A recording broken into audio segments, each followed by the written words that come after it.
पूरा जंगल टूटती शाखाओं और टकराने की आवाजों से भर गया। उधर प्राचीन निषिद्ध फॉर्मेशन के अंदर पोकर का खेल चल रहा था। मैं जमींदार हूं, चिंग लियान चिल्लाया। मैं शुरुआत करता हूं। 3 7 और 1 जोड़ी। दूसरों ने कहा, ठीक है, 3 9 और 1 जोड़ी। तुमसे ऊंचा नहीं जाना चाहता। हा, बढ़ाओगे या फोल्ड? फोल्ड। उसी समय बियून अचानक रुक गई। उसने सेक लीडर से पूछा, तो स्थिति कैसी है? शियाओ फांग ने क्रिस्टल बॉल की तरफ देखा। और क्या, वहां बस बिल्ली और चूहे का खेल चल रहा है। अचानक उसकी आंखें सिकुड़ गई। रुको, लगता है हालात बदल रहे हैं। खबर तुरंत आ गई। वे रुक गए हैं। बिटियान उत्सुकता से झांकने लगी। ओह, उसी समय आखिरी बचा हुआ पेड़ भी गिर पड़ा। धड़ाम। हानजोंग पेड़ के तने को पकड़कर बोला, अब भाग नहीं रहे? आखिरकार मरने के लिए तैयार हो गए? हूं। लिन बे मुस्कुराया। मैं भागना इसलिए बंद हुआ हूं क्योंकि अब इसकी जरूरत नहीं है। और अगले ही पल वो सीधा उसकी तरफ दौड़ पड़ा। तुम नकली हो, हानजोंग ने मन ही मन सोचा। मैं बस इसे हल्का सा थप्पड़ मारूंगा। लेकिन लिन बे ने उसका हमला एक हाथ से रोक लिया। लिन बे शांति से बोला, असल में मैं इतना समय भाग इसलिए रहा था ताकि तुम्हारी स्पिरिचुअल एनर्जी खत्म हो जाए। तुम जैसे नकली गोल्डन कोर वाले के लिए। अगर स्पिरिचुअल एनर्जी खत्म हो गई तो तुम्हारा नकली गोल्डन कोर लाखों टुकड़ों में टूट जाएगा। हानजोंग की आंखें अचानक फैल गई। मेरा गोल्डन कोर। लिन बे भी अपने प्रतिद्वंदी की कमजोर होती ताकत को महसूस कर सकता था। अब ताकत नहीं बची, है ना? हल्की सी चटक की आवाज के साथ उसकी पकड़ उस हड्डी के टुकड़े पर कस गई। लिन बे ने हानजोंग का हाथ तोड़ दिया। वो लड़की की तरह चीख पड़ा, मेरा हाथ। लिन बे ने उस हड्डी को ऐसे फेंक दिया जैसे कोई बेकार चीज हो। ठीक है, इसे करने में हमें लगभग 2 एपिसोड लग गए। उसने अपना हाथ आगे बढ़ाया। अब इसे खत्म करते हैं। धार्मिक प्रकाश की चमक लिन बे के शरीर से फैलने लगी। हानजोंग पूरी तरह खत्म हो चुका था। नहीं, लेकिन आखिरकार वो लाखों टुकड़ों में उड़ गया और तथाकथित चाइल्ड ऑफ डेस्टिनी जमीन पर बिखर गया। बधाई हो, होस्ट। आपने चाइल्ड ऑफ डेस्टिनी हानजोंग का सफलतापूर्वक अंत कर दिया है। हानजोंग का बचा हुआ सारा लक पूरी तरह आपके पास ट्रांसफर कर दिया गया है। Host luck plus 1000। वर्तमान होस्ट लक 2751। उसकी चीजें भी गिर गई। मायरियट फ्लावर्स कॉम्पेंडियम प्राप्त हुआ। Villain value plus 800। वर्तमान विलेन वैल्यू 1,35,000। आइटम की जानकारी सामने आई। मायरियट फ्लावर्स कॉम्पेंडियम प्राप्त हुआ। सिस्टम अपग्रेड हो रहा है। अपग्रेड के दौरान सिस्टम के सामान्य फंक्शंस चलते रहेंगे। अपग्रेड पूरा होने पर नए फंक्शंस जोड़े जाएंगे।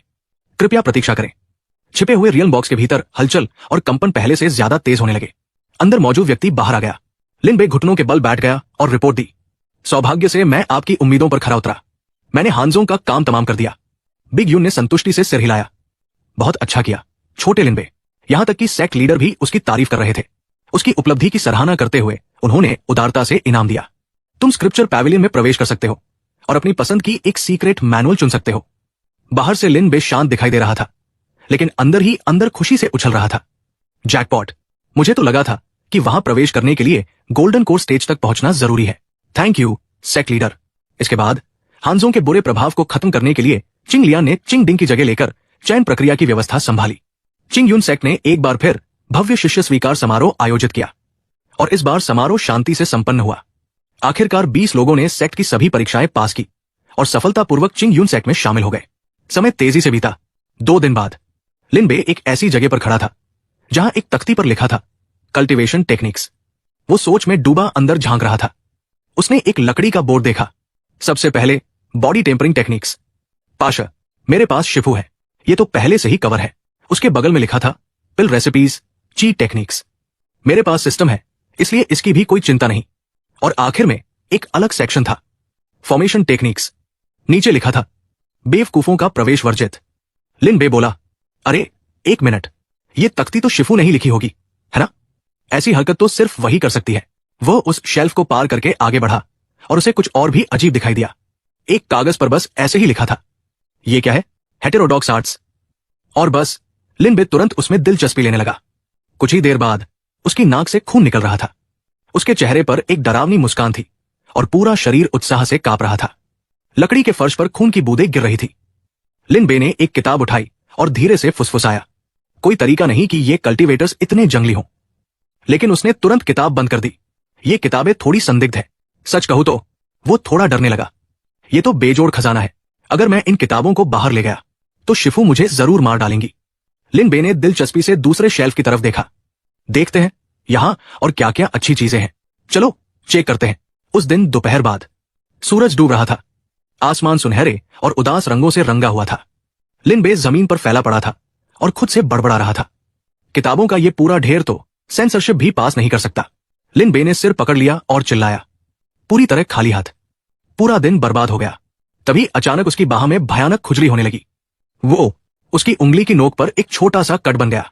वो हैरान रह गया। ये कब हुआ? उसने तुरंत पीछे मुड़कर किताबों के ढेर की तरफ देखा। लिन बे ने एक छोटी सी तलवार बाहर निकाली। किताबों के इस ढेर में ये अजीब सी छोटी कांस्य तलवार कैसे आ गई? जैसे ही वो उसके हाथ में आई, छोटी तलवार चमक उठी। वो बस वही खड़ा था और सारी शक्ति उस तलवार में बहने लगी। लाइब्रेरी के बाहर अचानक आग का एक विशाल स्तंभ आसमान की ओर फूट पड़ा। पास ही मौजूद बिग यून मुस्कुरा उठी। तो इसी वजह से आपने उसे स्क्रिप्चर लाइब्रेरी भेजा था। वो काफी खुश थी। उन्हें बस ये उम्मीद नहीं थी कि सच में वही उत्तराधिकारी चुना जाएगा। उनके बगल में शियाओ फांग खड़ा था। अच्छी बात है कि हमने पहले से फॉर्मेशन लगा दिया था। इस असामान्य घटना को बाहरी लोग महसूस नहीं कर पाएंगे। वो थोड़ा संदेह में थी। तो अगर किसी को पता चल भी जाता तो क्या? डरने की क्या बात है? लेकिन सेक्ट लीडर ने शांति से सिर हिलाया। उसे अभी और समय चाहिए। उन्होंने लाइब्रेरी की तरफ देखते हुए कहा, लेकिन अब हम निश्चित हो सकते हैं कि वो हमारे ग्रीन क्लाउड सेक्ट का ग्रीन लोटस उत्तराधिकारी है। भविष्य में हो सकता है कि वो ग्रीन लोटस वॉर्ड मैनुअल प्राप्त कर ले और उसका एकमात्र उत्तराधिकारी बन जाए। बाकी सब कुछ उसकी किस्मत पर निर्भर करेगा। दोनों तुरंत गायब हो गए। ठीक है, चलो वापस चलते हैं। उधर लिन बे अभी भी उलझन में था। अभी ये सब क्या था? तभी उसके हाथ में मौजूद छोटी तलवार के बारे में जानकारी सामने आई। नाम celestial shore. Function green lotus ward immortal के सीक्रेट रियल्म और ग्रीन लोटस वॉर्ड मैनुअल को खोलने वाली 9 चाबियों में से एक। इसके अलावा सेलेस्टियल शोर में ची रिफाइनिंग स्टेज से लेकर कोर फॉर्मेशन स्टेज तक के ग्रीन लोटस वॉर्ड मैनुअल की कल्टिवेशन विधियां भी मौजूद है। अतिरिक्त जानकारी, ये तो सच में स्वर्ग को चुनौती देने वाला एक महान अवसर है। ये किसी महान प्रतिभाशाली व्यक्ति की विरासत थी। लिन बे ने भौहें उठा ली। उसे पूरी बात समझ नहीं आई, लेकिन उसे ऐसा महसूस हुआ जैसे गलती से उसके हाथ कोई बेहद ओपी खजाना लग गया हो। वो बड़बड़ाया, तो मेरे पास ऐसी चाबी है जो एज़्योर लोटस सीक्रेट रियल्म को खोल सकती है, लेकिन ये चीज देखने में बिल्कुल चाबी जैसी नहीं लगती थी। तभी धत सिस्टम बोल उठा, नहीं, सीक्रेट रियल में प्रवेश करने के लिए तुम्हें सभी 9 चाबियां इकट्ठा करनी होंगी। लिन बे उत्सुक हो गया, फिर मैं एज़्योर लोटस वॉर्ड मैनुअल हासिल कर सकता हूं? उसका बेकार सिस्टम समझाने लगा, तुम्हें बाकी 8 सेक्स के उत्तराधिकारियों से भी लड़ना होगा और जो आखिरी तक बचेगा वही एज़्योर लोटस वॉर्ड मैनुअल का मालिक बनेगा। लिन बे करा उठा, इतना झंझट, चयन प्रक्रिया इतनी सख्त क्यों है? सिस्टम ने लापरवाही से जवाब दिया, वैसे तुम्हें जरूरी नहीं कि सभी 8 उत्तराधिकारियों को हराना ही पड़े। अगर तुम्हारे पास 9 चाबियां हो तो भी काम चल जाएगा। लिन बे ने तुरंत जवाब दिया, हां, जैसे वे लोग खुशी खुशी अपनी चाबियां मुझे सौंप देंगे। लेकिन फिर उसके दिमाग में एक और ख्याल आया, रुको, क्या सिस्टम के पास ऐसा कोई फंक्शन नहीं है जिससे सीधे एज़्योर लोटस सीक्रेट रियल में टेलीपोर्ट हुआ जा सके? बाहर से आती हल्की रोशनी पत्थर की पटिया पर रखी किताब पर पड़ रही थी। किसी बाहरी शक्ति के प्रभाव से वो किताब अचानक गायब हुई और अगले ही पल लिन बे की मेज पर दिखाई देने लगी। वो हंस पड़ा, मुझे पता था कि मैं सिस्टम का इस्तेमाल करके जगह बदल सकता हूं। सिस्टम ने जवाब दिया, सील की हुई एज़्योर लोटस वॉर्ड मैनुअल से स्थान बदलने की कीमत 1,30,000 विलेन पॉइंट्स। लिन बे हंस पड़ा, आखिर एज़्योर लोटस वॉर्ड मैनुअल पाने के लिए कौन लड़ाई पर भरोसा करता है? तुम्हारे भाई के पास सिस्टम है, लेकिन सिस्टम ने तुरंत उस पर पानी फेर दिया। भविष्य में इसे अनसील करने के लिए कृपया सभी 9 शोर ऑफ हेवन कीज इकट्ठा करें या 9 लाख विलेन पॉइंट्स खर्च करें। अब कल्टीवेशन के बारे में एक छोटा सा परिचय। 9 प्रोविंस कॉन्टिनेंट के कल्टीवेटर्स 2 प्रकार के होते हैं, सामान्य और लीजेंडरी। नॉर्मल कल्टीवेटर्स और इनहेरिटेड कल्टीवेटर्स। मार्शल आर्टिस्ट को लगातार मेहनत करनी पड़ती है। सामान्य कल्टीवेटर्स धीरे धीरे कल्टीवेशन करते हैं और रियल में आगे बढ़ते हैं। उदाहरण के लिए, जब कोई कल्टीवेटर फाउंडेशन एस्टैब्लिशमेंट से कोर फॉर्मेशन स्टेज में पहुंचता है तो वो मूल रूप से अपने डांटियन के लिंक ची को संपीड़ित करके एक गोल्डन कोर बनाता है। और इसके बाद जो लोग छोटी हरी तलवार प्राप्त करते हैं और शोर ऑफ हेवन कीज हासिल करते हैं वे इनहेरिटेड कल्टीवेटर बन सकते हैं। लेकिन एज़्योर लोटस वॉर्ड मैनुअल की विरासत अलग है। उसकी शक्ति कल्टीवेटर की आत्मा की गहराइयों में मौजूद होती है। एज़्योर लोटस वॉर्ड मैनुअल के लिए फाउंडेशन एस्टैब्लिशमेंट स्टेज के इनहेरिटेड कल्टीवेटर्स को सामान्य फाउंडेशन एस्टैब्लिशमेंट कल्टीवेटर्स की तुलना में 4 या 5 गुना अधिक लिंक ची इकट्ठा करनी पड़ती है। उस तलवार को डांटियन के पास रखा जाता है। फिर गोल्डन कोर स्टेज में पहुंचते समय कल्टीवेटर एक गुप्त विधि का उपयोग करके अपने डांटियन में 2 गोल्डन कोर बनाता है। एक गोल्डन कोर गोलाकार होता है जबकि दूसरा तलवार के आकार का होता है। इसके बाद दोनों धीरे धीरे बड़े होते जाते हैं। जब कोई नेसेंट सोल स्टेज में पहुंचता है तो उसके पास अत्यंत शक्तिशाली फ्लाइंग स्वॉर्ड नेसेंट सोल होता है। इसके अलावा इस फ्लाइंग स्वॉर्ड नेसेंट सोल का उपयोग करके एक नेटल फ्लाइंग स्वॉर्ड को रिफाइन किया जा सकता है और वो तलवार अपने उत्तराधिकारी के साथ साथ बढ़ती है और उसके साथ उच्चतर रियल्म तक पहुंचती है। उसके बाद जिस व्यक्ति को यह विरासत मिलती है वो अजेय बन जाता है और अंत में एज़्योर लोटस सीक्रेट रियल में जो आखिरी उत्तराधिकारी संपूर्ण लोटस स्वॉर्ड मैनुअल प्राप्त करेगा, वही एकमात्र एज्योर लोटस उत्तराधिकारी बनेगा। वो आखिरी पंक्ति फिर दोहराई गई, वही एकमात्र एज्योर लोटस उत्तराधिकारी बनेगा। लेकिन लिन बे ने तुरंत उसे बीच में रोक दिया। रुको, मुझे इतना सब मत बताओ। मैंने अपने 1,30,000 विलेन पॉइंट्स खर्च करके सील की हुई एज्योर लोटस वॉर्ड स्क्रिप्चर हासिल की है। उसने पत्थर की किताब उठाकर सिस्टम को धमकाया। और अब तुम मुझे बता रहे हो कि इसे अनसील करने के लिए 9 लाख विलेन पॉइंट्स चाहिए। इसे वापस ले लो, वरना मैं इसी किताब से तुम्हें पीट पीट कर मार डालूंगा। मानो या न मानो, सिस्टम ने बेगुनाही जताते हुए कहा। यह अन्याय है होस्ट, आपने पहले से इसके बारे में पूछा ही नहीं था। लिन बे ने बेपसी से आह भर दी। छोड़ो भी, डाकुओं के साथ बहस करने का क्या फायदा। उसने सीधे उस चीज को अपने बेकार सिस्टम के अंदर फेंक दिया। मुझे तो तुम्हें इसी किताब से पीट देना चाहिए था। उसका सहायक रोने लगा। होस्ट, शांत हो जाइए। पूरी लाइब्रेरी उसके गुस्से से भरी हुई थी। कुछ देर बाद लिन बे शांत हुआ और सोचने लगा। 4 से 5 गुना लिंची, यह थोड़ा मुश्किल है। अगर डैंटेन की लिंची को दबाकर रखा भी जाए तो एक साधारण व्यक्ति अधिकतम 2 गुना लिंची ही पैदा कर सकता है। अगर बहुत ज्यादा लिंची भरने की कोशिश की जाए तो डैंटेन फट जाएगा। उसने जमीन पर पड़े स्क्रीन की तरफ देखा। धत सिस्टम, तुम्हारे पास कोई उपाय है? वैन लोटस वॉर्ड स्क्रिप्चर को फिर से उठा लिया गया। वो कांपते हुए बोला, हाँ मास्टर, 3 तरीके हैं। उसने कुछ समाधान बताए। पहला, किसी विशेष ब्लड लाइन का होना। दूसरा, विशेष टेक्निक्स का अभ्यास। तीसरा, एलिक्सिर। लिन बे ने भी सोचना शुरू किया। हमारे पास कोई विशेष ब्लड लाइन नहीं है और सेक्ट में ऐसी कोई टेक्निक भी नहीं है जो डैंटेन को 4 गुना बड़ा कर सके। ऊपर से इस बेकार सिस्टम ने अभी अभी हमसे 1,30,000 विलेन पॉइंट्स भी ठग लिए। उसका ध्यान एल्केमी की तरफ गया। सामान्य कीमत 2,000 विलेन पॉइंट्स थी, लेकिन अब सिर्फ एक रास्ता बचा था और उसकी असली कीमत 5,000 विलेन पॉइंट्स थी। इस बार वो काफी हैरान हुआ। फिर भी 5,000 पॉइंट्स बचे हुए हैं। उसने बिना झिझक एक्सचेंज बटन दबा दिया। स्क्रीन से तुरंत सुनहरी रोशनी निकलने लगी और वो उसके हाथ में समा गई। हालांकि ये बेकार सिस्टम हमेशा बकवास उगलता रहता है, लेकिन मानना पड़ेगा, ये सच में बहुत ताकतवर है। सीधे सीधे उसने उसे एक एल्केमिस्ट में बदल दिया। धीरे धीरे वो रोशनी भी गायब हो गई और ऐसा लग रहा था कि वो 3rd ग्रेड एल्केमिस्ट बन चुका था। लिन बे ने अपने हाथ में 4 डायरेक्शन स्पिरिट बॉक्स पकड़ा और शरारती मुस्कान के साथ बोला, 3rd ग्रेड एल्केमिस्ट, और ऊपर से मेरा ये खजाना। दवाइयों के सार को निकालना और परफेक्ट एलिक्सर बनाना तो बहुत आसान होगा। वो तुरंत एल्केमी रूम में गया और कुछ ऐसा किया जिससे पूरा कमरा चमक उठा।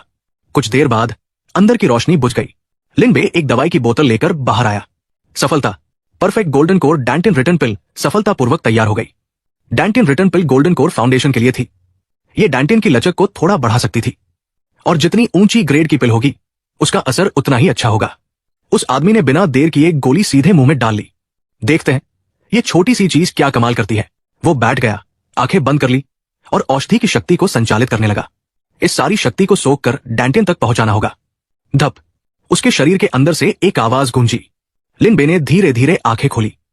उसने अपने हाथ में चमकती हुई ऊर्जा को देखा। हाँ, काम बन गया। मेरा डैंटेन अब पहले से थोड़ा ज्यादा जगह रख सकता है और कुछ और लिंची भी जमा कर सकता है। कमाल। लिन बे ने दवाइयों की बोतल उठा ली। जब लोहा गर्म हो तभी चोट करनी चाहिए।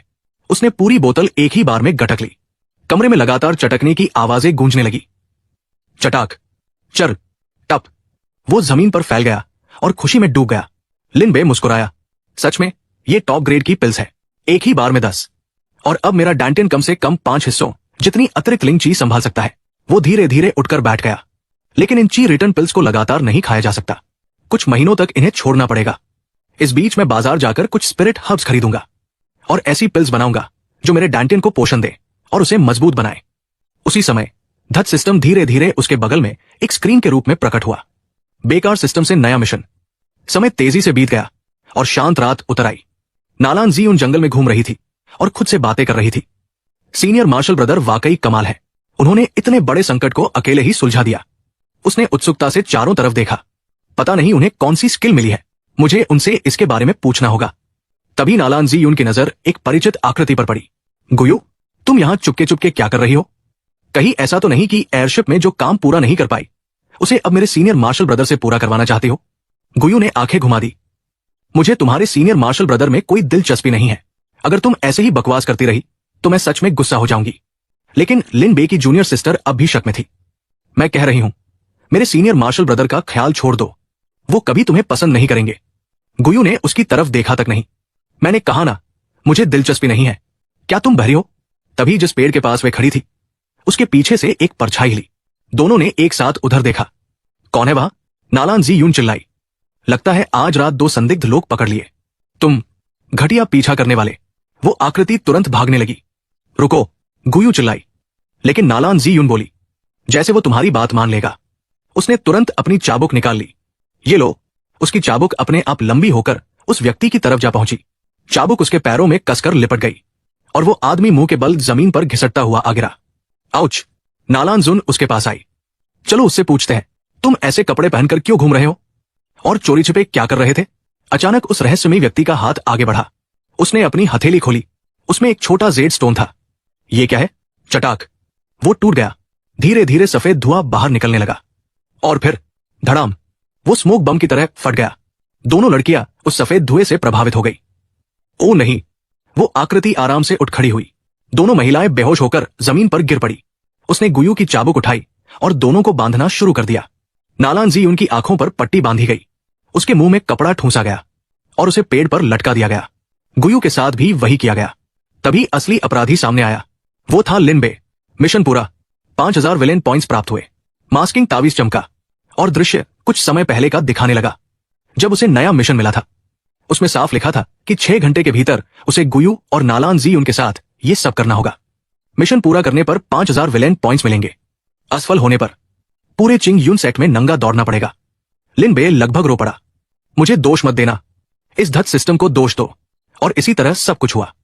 अगली सुबह लिंग शी पीक। नालान जी उन पूरी ताकत से हमला कर रही थी। सीनियर मार्शल ब्रदर, तुम बदमाश, यहां वापस आओ। वो गुस्से से कांप रही थी। तुमने सच में मुझे और गुयू को पूरी रात पेड़ पर लटकाए रखा। लिन बे पीछे मुड़ा और हैरानी का नाटक करने लगा। क्या? ऐसा कैसे हो सकता है? लेकिन दोनों पहले ही जान चुकी थी कि ये उसी का काम था। उसका ध्यान भटका देखकर नालान जी ने तुरंत अपनी लिंगशी फायर मैजिक छोड़ दी। बेचारा लिन बे सीधे हमला झेल गया। चट्टान का एक हिस्सा लगभग पूरी तरह नष्ट हो गया। कुछ देर बाद आखिरकार किसी ने बीच बचाव किया। ठीक है, तुम दोनों अब खेलना बंद करो। मेरे पास एक जरूरी खबर है। दोनों लड़कियां रुक गई। जी, एल्डेस्ट सीनियर सिस्टर। क्या बात है मिस डू? नीचे से लिन बे ने कमजोर आवाज में इशारा किया। सीनियर सिस्टर, क्या यह आपको खेल लगता है? डुनजू ने उन्हें बताया। 1 महीने बाद 3 सेक टूर्नामेंट होने वाला है। शिफू ने तय किया है कि वो जूनियर ब्रदर को अपने साथ ले जाएंगी। फिर गुयू की तरफ देखकर बोली, और मिस गुयू, शिफू ने आपको भी साथ आने का आदेश दिया है। उसने हैरानी से अपनी तरफ इशारा किया। है? उस शाम लड़कियां हॉट स्प्रिंग में नहा रही थी। नालान यूनजी आराम से बोली। आज की सारी थकान तो गायब हो गई। फिर वो उत्सुक होकर पूछने लगी, सीनियर सिस्टर, 3 सेक टूर्नामेंट में वे लोग कितने दिन बाहर रहेंगे? डूजीयू ने मुस्कुराकर छेड़ा। क्या बात है, अपने सीनियर मार्शल ब्रदर को मिस करोगी? नालान यूनजी ने तुरंत इंकार कर दिया। बिल्कुल नहीं, मैं उस बदमाश को मिस नहीं करूंगी। सीनियर ब्रदर हमेशा कोई न कोई शरारत करते रहते हैं, गुयू ने धीरे से कहा। लेकिन हालांकि सीनियर ब्रदर हमेशा बुरी चीजें करते हैं, मुझे हमेशा ऐसा लगता है कि जैसे उन्हें मजबूर किया जाता है। सीनियर सिस्टर झरने के किनारे टिक गई। अगली बार तुम उनसे पूछना, शायद इसके पीछे कोई खास वजह हो। नान यूनजी सोचने लगी। कोई खास वजह? जैसे उन पर किसी आत्मा का कब्जा हो, या अगर वो बुरे काम नहीं करेंगे तो फट जाएंगे? अचानक वो चौंक कर चिल्लाई। अरे! गुयू ने पूछा। क्या हुआ? जूनियर मार्शल सिस्टर हकलाने लगी। हमारे कपड़े? लड़की जोर से चीख पड़ी। जरूर ये फिर उसी बदमाश सीनियर ब्रदर का काम है। उसी समय लिन बे रात के जंगल में 2 जोड़ी कपड़े लेकर भाग रहा था। माफ करना लेडीज, सिस्टम मिशन है। काउहर्ड और वीवर गर्ल, सीनियर सिस्टर और जूनियर मार्शल सिस्टर के कपड़े चुराओ। असफल होने पर पूरे चिंग यून सेक्ट में नंगा दौड़ना पड़ेगा। वो मन ही मन सिस्टम को कोसते हुए बड़बड़ाया। धत सिस्टम, एक दिन मैं तुम्हें टुकड़े टुकड़े करके उड़ा दूंगा। मिशन पूरा। इनाम 2000 विलेन पॉइंट्स। कुछ दिन तेजी से बीत गए। इस समय चांदनी पूरे दृश्य पर चमक रही थी। लिन बे छत पर बैठा एक उदास धुन बजा रहा था। गुलदाउदी के फूल मुरझा गए हैं। धरती दुख से भर गई है। वो लगातार दिल तोड़ देने वाली धुन गा रहा था। तुम्हारी मुस्कान धीरे धीरे मिट रही है। उसकी धुन हवा में गूंज रही थी। आसपास के प्रतिनिधि अपने कमरों में उड़कर चले गए, लेकिन हर कोई उसे सुन सकता था। फूल झर रहे हैं, लोगों के दिल टूट रहे हैं। मेरा दिल चुपचाप संघर्ष कर रहा है। ये धुनें लगातार बिन्यून के दिमाग में गूंजती रहीं, जबकि वो सो रही थी। उत्तर की हवा अराजक है। रात के समय वेई यांग, तुम्हारी परछाई मुझसे अलग हो गई है। उसकी आंखों के नीचे पड़े काले घेरे देखकर समझा जा सकता था कि नायिका कितनी परेशान थी।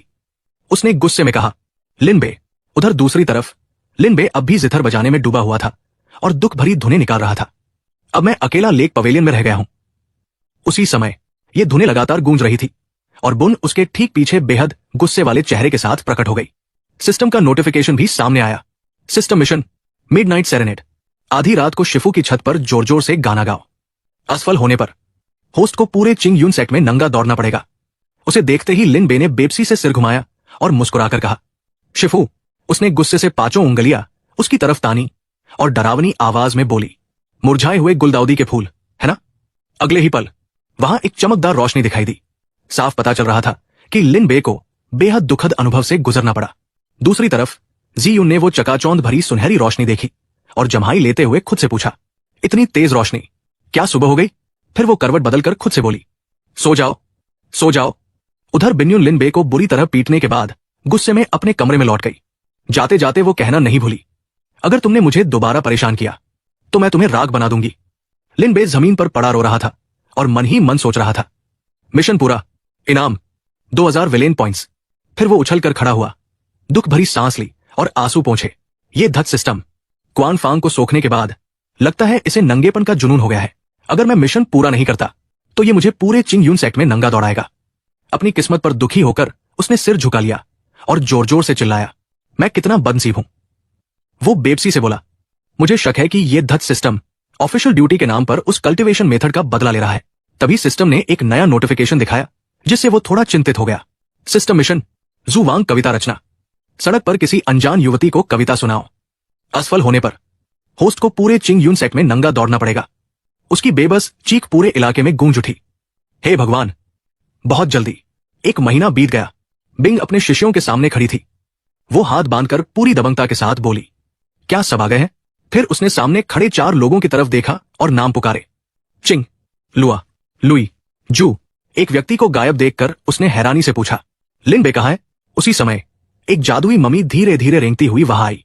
वहां से लिन बे की आवाज सुनाई दी, ओह, मैं यहां हूं, शिफू, मैं यहां हूं। बियान ने गुस्से में उसे लात मारते हुए डांटा, यहां कीड़े की तरह क्यों रेंग रहे हो? फिर उसने एक और लात मारी और चिल्लाई, दफा हो जाओ। उसने सबको घोषणा की, अगर सब आ गए हैं तो चलो रवाना हो। बाकी शिष्यों ने भी सिर हिलाकर कहा, जी। चारों लोग आसमान में उड़ती हुई एक बड़ी नाव पर बैठ गए और वहां से निकल पड़े। लिन बे की आवाज धीरे धीरे सुनाई दी। वो खुद से बोला, आखिरकार चिंग यून सेक्ट से बाहर निकल रहा हूं। इन दिनों उस धत सिस्टम की वजह से मैं रोज पिट रहा था। वो बैठकर आप भरते हुए खुद को दिलासा देने लगा। अगर मैंने गंभीर रूप से घायल होने का नाटक नहीं किया होता तो मुझे मम्मी की तरह बांधकर 3 सेक्ट गैदरिंग में भेज दिया जाता। उसी समय सिस्टम ने उसके सामने एक मिशन दिखाया। मिशन गुयू की कल्टीवेशन 2 महीने से भी कम समय में समाप्त हो जाएगी। ये देखकर उसे कुछ याद आया। वो इस मिशन को पूरी तरह भूल चुका था। उसने ठुड्डी पर हाथ रखा और सोचते हुए हिचकिचाने लगा। वो भी इसी फ्लाइंग बोट पर है, लेकिन उसकी कल्टीवेशन का क्या हाल है, इसका कोई सुराग नहीं है। उसी समय गुयू अंदर आई और उसे पुकारा, लिन बे। वो थोड़ा हैरान होकर बोला, ओ, तुम खुद ही औट में आ गई। गुयू की चीख गूंज उठी। लिन बे ने गुस्से में खुद को ढकते हुए डांटा, किस चीज की तरफ इशारा कर रही हो? ऐसा नहीं है कि तुम्हारा शरीर खुला हुआ है। उसने चेहरा ढक लिया। शर्माते हुए उसे घूरा और बोली, तुम बदमाश। लिन बे अवाक रह गया। सच में यहां बदमाश कौन है? उसने धीरे धीरे कपड़े वापस पहने और पूछा, ठीक है, बोलो, क्या चाहते हो? तभी सिस्टम ने नया नोटिफिकेशन दिया, नई कल्टीवेशन आर्ट अनलॉक। वो हैरान होकर सोचने लगा, क्या क्वान फांग को सोखने से यह भी मिल गया? अगले ही पल लिन बे को बेहद अन्याय महसूस हुआ। 1000 विलेन पॉइंट्स खर्च करके नए फंक्शन अनलॉक करें। क्या तुम काले दिल वाले व्यापारी? उसने मन ही मन आदेश दिया, अनलॉक। गुयू आगे बढ़ी। वो थोड़ी बेचैन दिखाई दे रही थी। मैं तुम्हें ढूंढने आई हूं। फिर उसने अपनी उलझन बताई। हाल ही में कल्टीवेशन करते समय मुझे पता चला कि मेरी लिंग ची पहले से कहीं ज्यादा शुद्ध हो गई है। अच्छी तरह सोचने पर मेरे माथे पर बने यिनयांग ड्यूल एक्सट्रीम सील के अलावा कुछ भी नहीं बदला है। जितना वो बोलती गई उसका चेहरा उतना ही लाल होता गया। ये इस सील के बारे में तुमने कहा था कि ये टोयोटे वाटर सीड को सील करने के अलावा क्या इसके और भी प्रभाव है? ये सुनकर लिन बे उलझन में पड़ गया। इसके और भी प्रभाव? तभी सिस्टम ने एक संकेत दिया, युआनी सील के अन्य प्रभावों को जानने के लिए शायद उस स्थिति को फिर से दोहराना पड़ेगा। वो चौंक गया। क्या? इसके तुरंत बाद उसने ध्यान से स्क्रीन की ओर देखा और मिशन का विवरण पढ़ा। इनाम 100 विलेन पॉइंट्स। ठीक है। वो धीरे धीरे खड़ा हुआ और गला साफ करके इस बारे में बोलने लगा। फिर उसने सामने इशारा करते हुए गुयू को समझाया, सील के बाकी प्रभावों को समझने के लिए हमें शायद उस समय की स्थिति को फिर से दोहराना पड़ेगा। सिस्टम ने तुरंत इनाम दिया, विलेन पॉइंट्स प्लस 100। यह सुनकर गुयू के चेहरे पर उलझन भरा भाव उभर आया। उस स्थिति को फिर से दोहराना? अचानक उसे वो रात याद आ गई जब दोनों ने अपनी ऊर्जा का आदान प्रदान किया था। वो घबरा गई। उंगली उठाकर उसने डांटा, तुम कामुक आदमी। लिन बे ने उसकी पतली उंगलियों को पकड़ लिया और सिस्टम लगातार निर्देश देता रहा, गुयू से कहो। लिन बे अवाक रह गया। उसने सोचा, क्या यह सिस्टम कोई मेलोड्रामा स्क्रिप्ट चला रहा है? धत सिस्टम, तुम्हारे दिमाग में आखिर क्या चल रहा है? अपग्रेड होकर तुम आखिर बन क्या गए हो? उसने काल्पनिक आंसू पोंछे और खुद को दिलासा दिया, छोड़ो भी, मुझे पहले ही समझ जाना चाहिए था कि यह धत सिस्टम कभी दयालु नहीं होगा। कम से कम गुयू से पिटना पूरे चिंग यून सेक्ट में नंगा दौड़ने से तो बेहतर है। उसने सामने खड़ी गुयू की तरफ मुस्कुराकर देखा। मिस गुयू, वो शर्माते हुए बोली, अब क्या कहना चाहते हो? लिन बे का हाथ धीरे धीरे गुयू की पीठ के पीछे पहुंचा और उसने कहा, हम जैसे कल्टीवेटर्स के लिए शारीरिक संपर्क बहुत महत्वपूर्ण होता है। शरीर को समझना सबसे जरूरी बात है। उसके चेहरे पर एक बेहद शरारती भाव दिखाई दिया। तुम नहीं चाहोगी कि तुम्हारे शरीर में बिना वजह कोई समस्या आ जाए, है ना? वो मदद करने के अंदाज में समझाने लगा, जैसे कि टोयोटे वाटर सीड वगैरह। उसी समय सिस्टम बोला, विलेन पॉइंट्स प्लस 100। गुयू कुछ पल के लिए निशब्द रह गई। तुम? लिन बे ने आंखें बंद कर ली और मन ही मन सोचा, लो, अब एक और पिटाई आने वाली है और अभी तो मेरी पट्टियां भी उतरी है। लेकिन गुयू कुछ देर सोचती रही, फिर धीरे से बोली, तुम जो कह रहे हो वो पूरी तरह गलत भी नहीं है। उसकी बात सुनकर लिन बे जम गया। है? उसके चेहरे पर अजीब सा भाव उभर आया। तो अगर ऐसा है तो ठीक है। गुयू धीरे धीरे उसकी तरफ बढ़ी। वो आगे बोली, चिंता मत करो, हम अपनी आंखों पर पट्टी बांध सकते हैं। लिन बे उलझन में पड़ गया, लेकिन फिर भी बोला, तब कोई किसी को देख नहीं पाएगा। सिस्टम फिर से लगातार इनाम देने लगा, विलेन पॉइंट्स प्लस 100। उसी समय गुयू को अचानक कुछ महसूस हुआ। सिस्टम लगातार अपडेट दिखाने लगा। गुयू की कल्टीवेशन प्रोग्रेस 60%। लिन बे स्तब्ध रह गया। वो उसे घूरते हुए सोचने लगा, ये सारी अजीब बातें छोड़ो, ये कल्टीवेशन प्रोग्रेस क्या है? इसके बाद उसकी नजर धीरे धीरे नीचे खिसक गई और उसे देखकर वो अवाक रह गया। क्या? गुयू शर्मा गई और धीरे धीरे उससे बोली, बहुत अच्छा, तुम्हें भी आंखों पर पट्टी बांधनी होगी। अब लिन बे पूरी तरह उलझन में पड़ चुका था। उसका मन जैसे इधर उधर भटक रहा था। विचार उसके दिमाग में तेजी से दौड़ने लगे। कितना गर्म, ऐसा लग रहा है जैसे धूप में तैर रहा हूं। कितनी गर्माहट है। अचानक उसने अपनी आंखें पूरी खोल दी। वो हैरान और उलझन में था। जैसे ही उसने आंखें खोली, चारों तरफ पानी ही पानी था। वो चौंक कर बोला, ये क्या हो रहा है? गुयू शर्मा गई और उससे बोली, क्या हम फ्लाइंग शिप पर नहीं थे? फिर वो घबरा कर चिल्लाई, हम अचानक समुद्र में कैसे आ गए? लिन बे ने बाहर झांका और धीरे से कहा, मुझे लगता है हम सच में समुद्र में हैं। बाहर का दृश्य बेहद अजीब था। लिन बे ने लंबी सांस लेते हुए कहा, उफ, लगता है हम गलती से किसी अजीब जगह पर टेलीपोर्ट हो गए हैं। समय एक अगरबत्ती जलने जितना पीछे चला गया। जिस नाव पर दोनों बैठे थे वो तेजी से आगे बढ़ रही थी। अचानक हवा में एक लाल दरार प्रकट हुई। वो दरार लगातार बड़ी होती गई। धड़ाम, वो सीधे उनकी नाव से टकरा गई। उसी समय नाव पर एक अजीब दर्पण दिखाई दिया, स्पिरिट कम्युनिकेशन मिरर। लाल रोशनी की किरण सीधे उन दोनों पर पड़ी। धीरे धीरे वो लाल प्रकाश पूरे क्षेत्र को निकल गया। ये देखकर बिन यूनशियान जी भी हैरान रह गई। डेमन रियल्म रिफ्ट, ये यहां क्या कर रही है? तभी चिंग डिंग हाफते हुए पीछे से दौड़कर आया। बुन शिशु, वो हाफ रहा था, फिर घबराकर बोला, हमने पूरे इमॉर्टल बोर्ड की तलाशी ली, लेकिन लिन बे और जियू कहीं नहीं मिल रहे। बिग यून शियान जी अचानक घूम गई। क्या? वर्तमान में वापस? शियाओ फांग ने अपनी राय रखी। संभवतः रिफ्ट ने उन्हें डेमन रियल्म स्पेस में भेज दिया है। उसने बिन यून शियान जी से कहा, यह बहुत मुश्किल मामला बनने वाला है। उसने गहरी सांस ली और अनुमान लगाया। रिफ्ट के प्रकट होने पर जो अग्नि के पैटर्न दिखे थे। फिर उसने बाहें बांध ली और कुछ सोचने लगी। आखिर उसने कहा, संभवतः वे दूसरे फायर डेमन रियल में गिरे हैं। मैं अपनी ट्रू बॉडी तैयार करूंगी और चिंग शियाओ लौटकर उन्हें बचाऊंगी। पीछे से फेई फांग आगे आया और धीरे से समझाने लगा, यह संभव नहीं है। चिंग शियाओ के ऊपर मौजूद heavenly tie 5 viscera star formation को बनाए रखने के लिए हम पांचों का होना जरूरी है। इसी से हम बाहरी रियल्म के डेमन्स का सामना कर पाते हैं। उसकी अगली बात ने उसे तुरंत नाराज कर दिया। अगर एक भी व्यक्ति कम हुआ तो फॉर्मेशन टूट जाएगा। उसने मुट्ठी भींच ली। एक कप चाय पीने जितना समय भी नहीं। फेई फांग ने जल्दी से सिर हिलाया। मुझे डर है कि नहीं, अगर फॉर्मेशन टूट गया तो बाहरी रियल्म के डेमन्स आक्रमण कर देंगे और तब पूरा चिंगजू विनाश का सामना करेगा। उसने बिना भाव के सिर हिलाया। ठीक है, मैं समझ गई। शियाओ फांग ने तुरंत पुकारा। रुको। वो चिंता से बिन यून शियान जी को देखने लगा। तुम क्या करने वाली हो? उसने ठंडे स्वर में कहा। चिंता मत करो, मैं चिंग शियाओ को नुकसान नहीं पहुंचाऊंगी। अलविदा चिंग। बगल से ये सब देखकर चिंग डिंग भी चौंक गया। उसने चिंता से पूछा, शिशु, फिर लिन बे और बाकी लोगों का क्या होगा? बिग यून शियानजी शांति से मुड़ी और बोली, मैंने सिर्फ इतना कहा था कि मैं अपनी ट्रू बॉडी के साथ चिंग शियाओ नहीं लौटूंगी। मैंने ये नहीं कहा कि मैं डेमन रियल में प्रवेश नहीं करूंगी। दूसरी तरफ स्पेस के भीतर एक मछली पकड़ने की डोरी पानी में डाली जा रही थी। लिन बे आराम से बैठा मछली पकड़ रहा था। छोटी चिड़िया उसके कंधे पर बैठी थी, जैसे किसी चीज का इंतजार कर रही हो, लेकिन उसे इन सबसे कोई मतलब नहीं था। वो शांति से बैठा मछली के फंसने का इंतजार करता रहा। रात हो गई। वो बार बार जम्हाई ले रहा था, लेकिन एक भी मछली नहीं फंसी और समय बीतता गया। वो भूख से मरने की कगार पर पहुंच गया, लेकिन फिर भी एक भी मछली नहीं मिली। गुयू धीरे धीरे उसके पास आई। उसने पूछा, तो कितनी मछलियां पकड़ी? फिर उसने बगल में रखे पानी के बर्तन में झांका, लेकिन वहां कुछ भी नहीं था। यह देखकर वो अपना मुंह ढककर हंसने लगी। इससे लिन बे और भी चिढ़ गया। उसने गुस्से में अपनी फिशिंग रॉड तोड़ दी। धत्तेरे की। उसे याद आया कि उसने कभी गुयू से डींग मारी थी। जाकर चिंग यून सेक्ट में पूछ लेना, मैं उस सेक्ट का मशहूर फिशिंग गॉड हूं। उस समय गुयू ने खाली नजरों से पूछा था। सच में? ये याद आते ही वो हंसते हंसते रोने लगी। खुद को फिशिंग गॉड कहते हो? तुम तो एक छोटी सी मछली भी नहीं पकड़ पाए। जितना वो सोचती उतनी ही ज्यादा हंसी आती। बस करो, लिन बे झुंझलाकर बोला। हंसना बंद करो। अचानक पानी में कुछ हलचल हुई। दोनों का ध्यान उधर गया। गुयू तुरंत बोली, वो क्या है? जल्दी मछली वाली टोकरी पकड़ो। ये देखकर लिन बे उत्साहित हो गया। लगता है बड़ी वाली है। वो खुशी खुशी उछल पड़ा। डिनर का मेन कोर्स आ गया। मैं अभी आता हूं। गुयू जल्दी से उसे रोकने लगी। रुको लिन बे। लेकिन वो पहले ही नदी में कूद चुका था। उसी समय वहां धीरे धीरे आग जलाई गई। गुयू उदास होकर अकेली बैठी थी और आग सुलगा रही थी। वो उलझन में खुद से बोली, अभी तक वापस क्यों नहीं आया? कहीं उसे किसी ने खा तो नहीं लिया? तभी नदी में कुछ बेहद अजीब हलचल होने लगी और अगले ही पल एक विशाल ड्रैगन उसके सामने प्रकट हुआ। गुयू वही जड़ हो गई। वो स्तब्ध रह गई और समझ नहीं पाई कि क्या करे।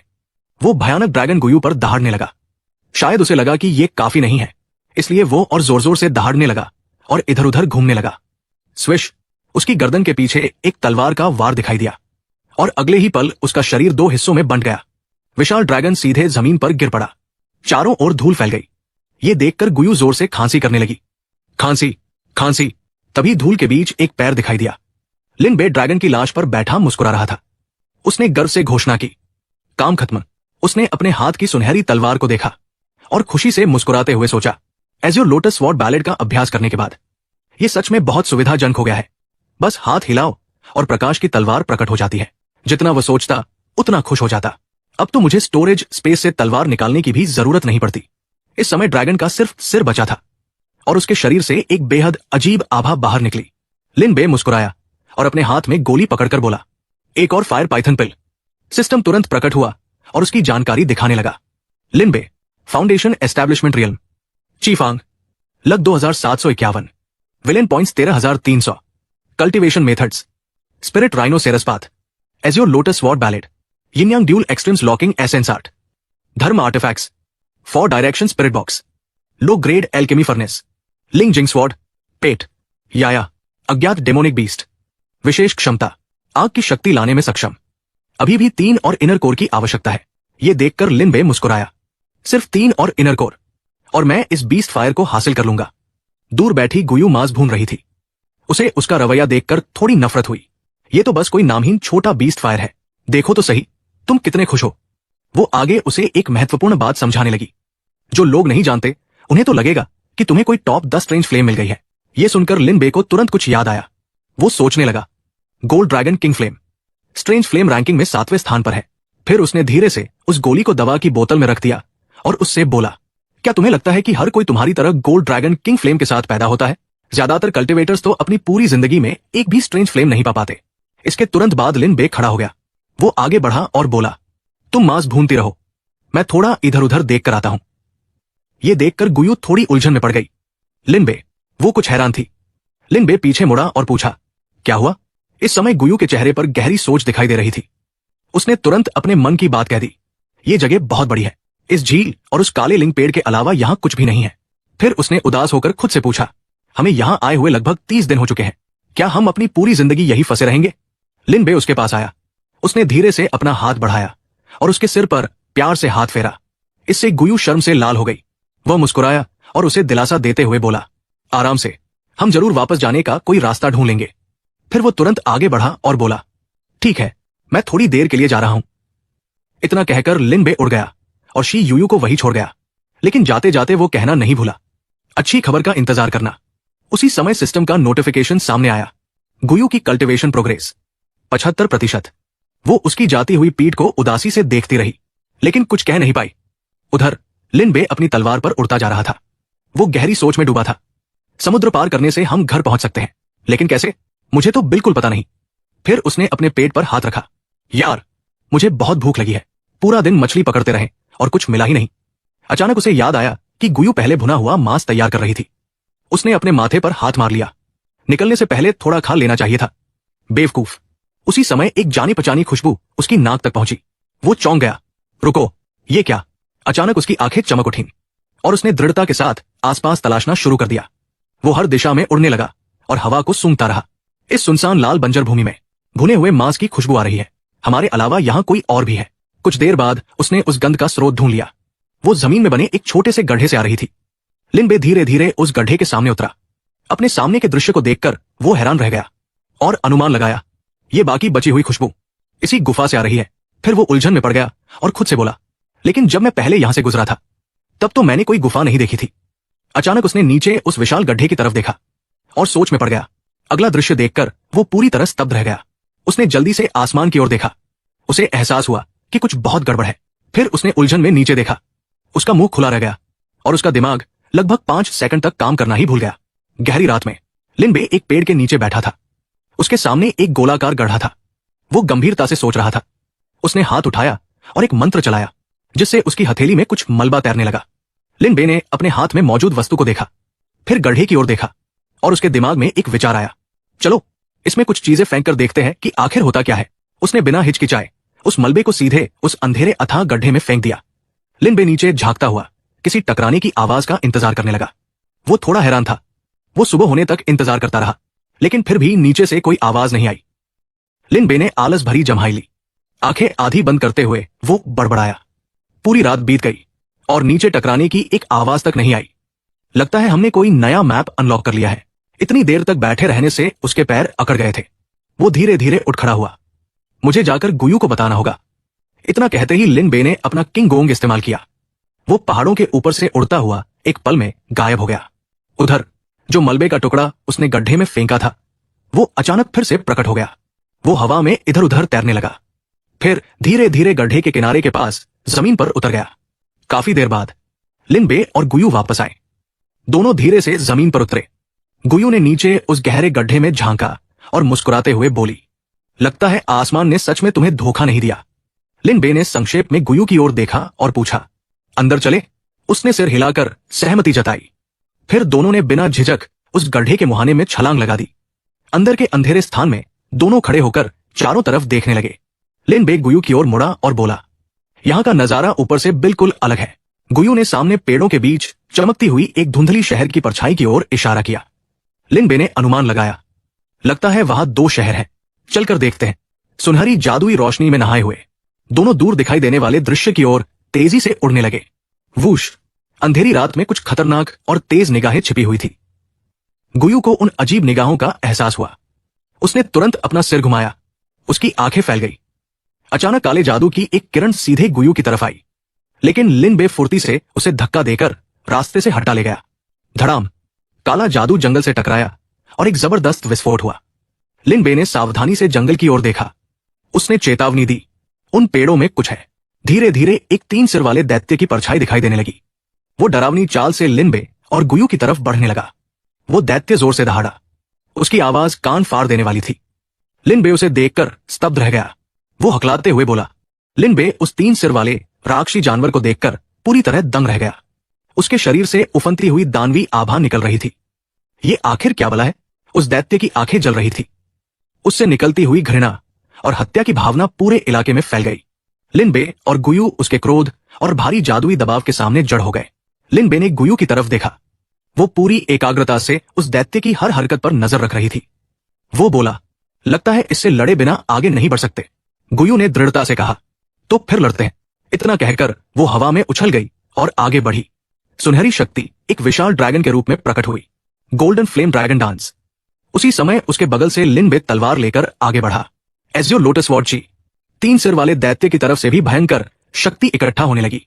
धड़ाम, टकराती हुई शक्तियों ने एक भयानक विस्फोट पैदा कर दिया। वो दैत्य लगातार दानवी कलाओं का इस्तेमाल करते हुए दोनों पर हमला करने लगा। लिन बे फुर्ती से हर हमले से बचता हुआ उसके और करीब पहुंचने लगा। उसका शरीर शक्तिशाली सुनहरी ऊर्जा से चमक उठा। वो तेजी से दैत्य की ओर झपटा। लिन बे ने अपनी तलवार को मजबूती से पकड़ा, उसे ऊंचा उठाया।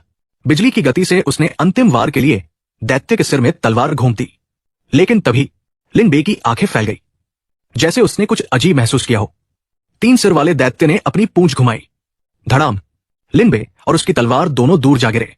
एक काली रस्सी अचानक लिन बे की कमर से लिपट गई और धीरे धीरे उसे सुरक्षित जमीन पर उतार दिया। रस्सी का दूसरा सिरा गुयू के हाथ में था। उसने चिंतित होकर पूछा, तुम ठीक हो? लिन बे की आवाज आश्चर्य से भरी हुई थी। मैं इसे बिल्कुल भी भेद नहीं पा रहा हूं। फिर उसकी आंखें चौड़ी हो गई। उसने चेतावनी दी, सावधान, इस चीज की शक्ति कोर फॉर्मेशन स्टेज से भी ऊपर है। गुयू ने हैरानी से सांस खींची। पसीना उसके चेहरे से बह रहा था। वो अविश्वास में बुदबुदाई। कोर फॉर्मेशन स्टेज से ऊपर? उसी समय दैत्य फिर से पागलों की तरह उन पर टूट पड़ा। लिन बे चिल्लाया, फिर आ गया। गुयू ने दोनों हाथ जोड़ लिए। उसका पूरा शरीर सुनहरी ऊर्जा से चमक उठा। वो चिल्लाई, गोल्डन फ्लेम ड्रैगन स्केल। लिन बे ने हाथों से मुद्रा बनाई। अंगूठे और तर्जनी को मिलाते हुए वो मंत्र पढ़ने लगा। एज़ियो लोटस एस्केप फॉर्मेशन। एक विशाल जादुई चक्र उनके चारों तरफ प्रकट हो गया। उसने दैत्य के हमले को रोक लिया। सचमुच आखिरी पल में जान बच गई। उस राक्षस का चेहरा बेहद डरावना था। उसकी आंखें इतनी तेज थी कि सामने आने वाले को चीर डाले। ऐसा लग रहा था जैसे वह दोनों को नाश्ते, दोपहर के खाने और रात के खाने में खा जाना चाहता हो। अचानक दैत्य ने अपने मुंह में एक विशाल ऊर्जा गोला इकट्ठा करना शुरू किया और जब उसने उसे छोड़ा, पूरा आसमान हिल गया। धड़ाम, गुयू का मुंह खुला रह गया। ये दबाव, यहां तक कि लिन बे की आंखें भी अविश्वास से फैल गई। ये आखिर क्या हो रहा है? वो मुश्किल से बोल पाया। जमीन पर उनकी लड़ाई के निशान साफ दिखाई दे रहे थे और अंगारे अब भी गुस्से से जलती आंखों की तरह चमक रहे थे। गुयू के कपड़े फट चुके थे। वो खुद को ढकते हुए थककर बैठ गई। हाफते हुए उसने कमजोर आवाज में कहा, इसकी आभा हमारे पूर्वज से भी कमजोर नहीं है और वो तो स्पिरिट सेवेरिंग स्टेज के कल्टीवेटर है। गुयू ने बेबसी से कहा, क्या हम यही मर जाएंगे? लेकिन लिन बे की आवाज दृढ़ थी, नहीं, हम नहीं मरेंगे। वो उसे दिलासा देने ही वाला था कि धम, दैत्य झपटा। उसके जलते हुए पंजे सीधे अंतिम वार करने के लिए नीचे आए। खतरा महसूस करते ही लिन बे ने पीछे मुड़कर चिल्लाया, सावधान। बिजली की तरह तेजी से वो गुयू के सामने आ गया और पूरा हमला खुद सह लिया। गुयू के मुंह के कोने से खून बहने लगा। वो घबराकर चिल्लाई, लिन बे का सिर चकराने लगा। बहुत दर्द हो रहा है, मुझे चक्कर आ रहे हैं। वो मन ही मन सोचने लगा, क्या मैं मुख्य पात्र नहीं हूं? उसका पूरा शरीर सुन्न पड़ गया। डर उसके अंदर भर गया।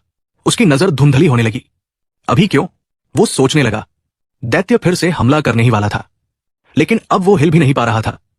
भयंकर नींद की लहर उसके ऊपर टूट पड़ी। वो कुछ बोल भी नहीं पा रहा था। सब कुछ धुंधला दिखाई दे रहा था। क्या मैं मरने वाला हूं? बहुत दूर मिस्र का एनुबिस हाउंड जैसे कुछ गलत होने का एहसास कर चुका था। मैं फॉर डायरेक्शन मास्टर की आभा महसूस कर सकता हूं, उसने सोचा। उसने सिर तिरछा किया और उस आभा को ध्यान से महसूस करने लगा, लेकिन उसकी आभा बहुत तेजी से कमजोर हो रही है। सबसे महत्वपूर्ण युग आ चुका है। इस युग का फॉर डायरेक्शन मास्टर मर नहीं सकता। हवा में लटकती हुई रेत घड़ी की सारी रेत नीचे गिर चुकी थी। वो धीरे धीरे झूलने लगी। समय की एक विशाल शक्ति चारों तरफ फैल गई। आकाश में एनुबिस हाउंड की दृढ़ आवाज गूंज उठी, मुझे उसे बचाना ही होगा। समय, आसमान में फैली वो रोशनी अनंत तक फैलती चली गई। उल्टी हुई रेत घड़ी धीरे धीरे सीधी हो गई। उसके भीतर की रेत फिर से नीचे गिरने लगी। आकाश अंधेरा हो गया। गरजती हुई बिजली ऐसे चमक रही थी मानो स्वर्ग को ही चीर देना चाहती हो। डेमोनिक फ्लेम डोमेन की एक गुफा में एनुबिस हाउंड की आंखें भयावह लाल रोशनी से चमक उठीं। उसने गंभीर स्वर में कहा, भाग्य के बुने हुए धागे दूषित हो चुके हैं। उसके मन में कई पत्थर की पट्टिकाएं प्रकट हुई। फॉर डायरेक्शन मास्टर को अज्ञात का सामना करने के लिए और अधिक शक्ति चाहिए। अचानक आने वाले खतरे को देखते हुए इस धन्य भूमि को एक ट्रायल ग्राउंड में बदल दिया जाए। फॉर डायरेक्शन मास्टर को परीक्षाएं और आशीर्वाद प्रदान किए जाएं। आदरणीय महापुरुषों का क्या मत है? एनुबिस हाउंड ने उस पत्थर की पट्टिका की ओर देखा जिस पर क्रॉस बना हुआ था। भगवान के नाम पर, सहमत। फिर उसने दूसरी पट्टिका की ओर देखा। उस पर स्वास्तिक का चिन्ह बना था। बुद्ध के नाम पर, सहमत। फिर उसने तायु पत्थर को देखा। ताओ के नाम पर, सहमत। जंगल के बीचों बीच एक लड़की 3 लोगों के सामने खड़ी थी। उसके शरीर से एज़्योर क्लाउड की शक्ति निकल रही थी। अपने माथे का पसीना पोंछते हुए उसने अभी अभी बनाई गई स्पेस रिफ्ट को देखा और बोली। फॉर्मेशन को जबरदस्ती सक्रिय करके इस दरार को खोलने में काफी समय लग गया, लेकिन आखिरकार मैं सफल हो गई। फिर उसने पीछे खड़े लोगों की ओर देखकर सख्त आवाज में कहा, तुम लोग बाहर मेरा इंतजार करना, मैं जल्द ही वापस आ जाऊंगी। तभी दरार के अंदर से एक आवाज आई, एज़्योर क्लाउड मार्शल आर्ट, कृपया सावधान रहिए। उसी समय लिन बे और गुयू स्पेस रिफ्ट से बाहर कूदकर निकले। दोनों के चेहरे पर हैरानी थी। गुयू ने चारों तरफ देखा। मैं जिंदा हूं? वो इधर उधर देखने लगी। लिन बे, उसने हाथ जोड़ लिए। जब उसने लिन बे को बड़बड़ाते हुए कहते सुना, मैं तुम्हारे नीचे हूं, तो उसका चेहरा तुरंत लाल हो गया। वो घबराकर तुरंत उसके ऊपर से हट गई। सॉरी। बुन यून शियानजी वही स्तब्ध खड़ी रह गई। वो दरार को घूरती रह गई, लेकिन उसके कदम नहीं रुके। वो सीधे उस दरार के अंदर जाने वाली थी। गुयू खुशी से भर उठी। वो उछलकर लिन बे से लिपट गई। आह, बहुत अच्छा हुआ, हम जिंदा है। लिन बे उसकी हरकत से थोड़ा चौंक गया। मन ही मन उसने सोचा, जिंदा हूं और मिशन भी पूरा हो गया। अब मुझे मारा नहीं जाएगा। मुझे तो लगा था कि मैं सच में मर गया था। तभी सिस्टम का नोटिफिकेशन सामने आया, गुयू की कल्टिवेशन प्रोग्रेस 100%। होस्ट को बधाई, hero saves the beauty mission और सस्पेंशन ब्रिज इफेक्ट सफलतापूर्वक पूरा हुआ। इनाम 50,000 विलेन पॉइंट्स। चिंग डिंग अविश्वास से मुस्कुराया। कमाल है, तुम दोनों सच में अपने दम पर बाहर निकल आए। फिर उसने इधर उधर देखा, लेकिन शिफू कहां है? उसने उस दरार की ओर इशारा किया जिसमें बुन शियान जी जा चुकी थी। बी यून शिशु ने बहुत मेहनत से ये दरार खोली थी और वो तुम दोनों को बचाने के लिए अंदर जाने की तैयारी कर रही थी। अगले ही पल दरार ने उन्हें भीतर खींच लिया। जंगल में मौजूद तीनों लोग स्तब्ध रह गए। लिन बे घबराकर चिल्लाया, शिफू। चिंग डिंग भी हैरानी से चिल्लाया। बी यून शिशु। रात के अंधेरे में डेमन फील्ड के ऊपर एक जहाज तैर रहा था। वो चमक रहा था और चुपचाप अज्ञात दिशा में उड़ता जा रहा था। लिन बे बिस्तर पर बैठा सिस्टम पैनल को घूर रहा था। वो सोच रहा था, मुझे साफ साफ याद है कि उस याओ बीस्ट ने मुझे मार दिया था। क्या आखिर में इस धत सिस्टम ने ही मुझे बचाया? उसने गंभीर आवाज में कहा, धत सिस्टम, बाहर आओ। ये चित्र क्या है? क्या ये तुम्हारा काम है? तभी लिन बे के हाथ पर एक दिव्य कुत्ते का टैटू उभर आया। वो हल्का सा कांपा और भारी आवाज में बोला, कृपया सिस्टम की शिकायत मत कीजिए। इस मामले में सिस्टम जिम्मेदार नहीं है। यदि होस्ट इस चित्र का रहस्य जानना चाहता है तो कृपया 10 लाख विलेन पॉइंट्स खर्च करें। लिन बे घूरने लगा। 10 लाख विलेन पॉइंट्स? सीधा सीधा लूट क्यों नहीं लेते? उसने शक भरी नजरों से स्क्रीन की तरफ देखा। तभी स्क्रीन पर एक और संदेश दिखाई दिया, होस्ट के पिछले व्यवहार को दंडित किया जाना आवश्यक है। सिस्टम के हर शब्द के साथ लिन बे का शरीर अकड़ने लगा। उसके माथे से पसीना बहने लगा। तुमने लापरवाही से मौत को खोजा। यह व्यवहार सिस्टम के नियमों का गंभीर उल्लंघन है, इसलिए सिस्टम तुम्हें सबसे कठोर दंड देगा। इस बार केवल 5,000 विलेन पॉइंट्स काटे जाएंगे। यदि भविष्य में भी यह व्यवहार जारी रहा तो दंड की गंभीरता बढ़ती जाएगी, यहां तक कि पूर्ण विनाश तक। लिन बे अभी भी सिस्टम को कोस रहा था। उसे पता ही नहीं चला कि दरवाजा खुल चुका है। गुयू का चेहरा लाल था। वो पतले नाइट गाउन में बाहर आई और धीरे से बोली, लिन बे। याया भी एक साइन लेकर दौड़ती हुई आई, मानो उसे सब कुछ समझ आ गया हो। गुयू का रूप देखकर लिन बे का चेहरा भी लाल हो गया। उसने अट्टे ढंग से पूछा, जियू, तुमने ऐसे कपड़े क्यों पहने हैं? सिस्टम ने तुरंत याद दिलाया, होस्ट को अपने विलेन व्यक्तित्व को बनाए रखना चाहिए, अन्यथा। लेकिन याया ने बीच में टोक दिया। गुयू के आकर्षक रूप और चेहरे पर हल्की मुस्कान थी। लिन बे तुरंत उसकी मंशा समझ गया। अब समझ आया। उसने भारी आवाज में कहा, आधी रात को यहां दौड़ी चली आई हो? क्या इस यंग मास्टर को रिझाने आई हो? गुयू हवा के झोंके की तरह उसके पास आई। उसने आंखें बंद की और हल्के से उसके होठों को चूम लिया। दोनों तब तक एक दूसरे को चूमते रहे जब तक कि दोनों की सांसें तेज नहीं हो गई। फिर वे अलग हुए। शर्माते हुए गुयू ने कहा, डेमन रियल में, मुझे बचाने के लिए धन्यवाद। फिर उसने हिचकिचाते हुए पूछा, तुम मेरे सामने क्यों आ गए थे? वो मन ही मन सोच रही थी, क्या वो मुझे बचाने के लिए था? लिन बे हंस पड़ा और एक ऐसी बात कह गया जिसे समझना मुश्किल था।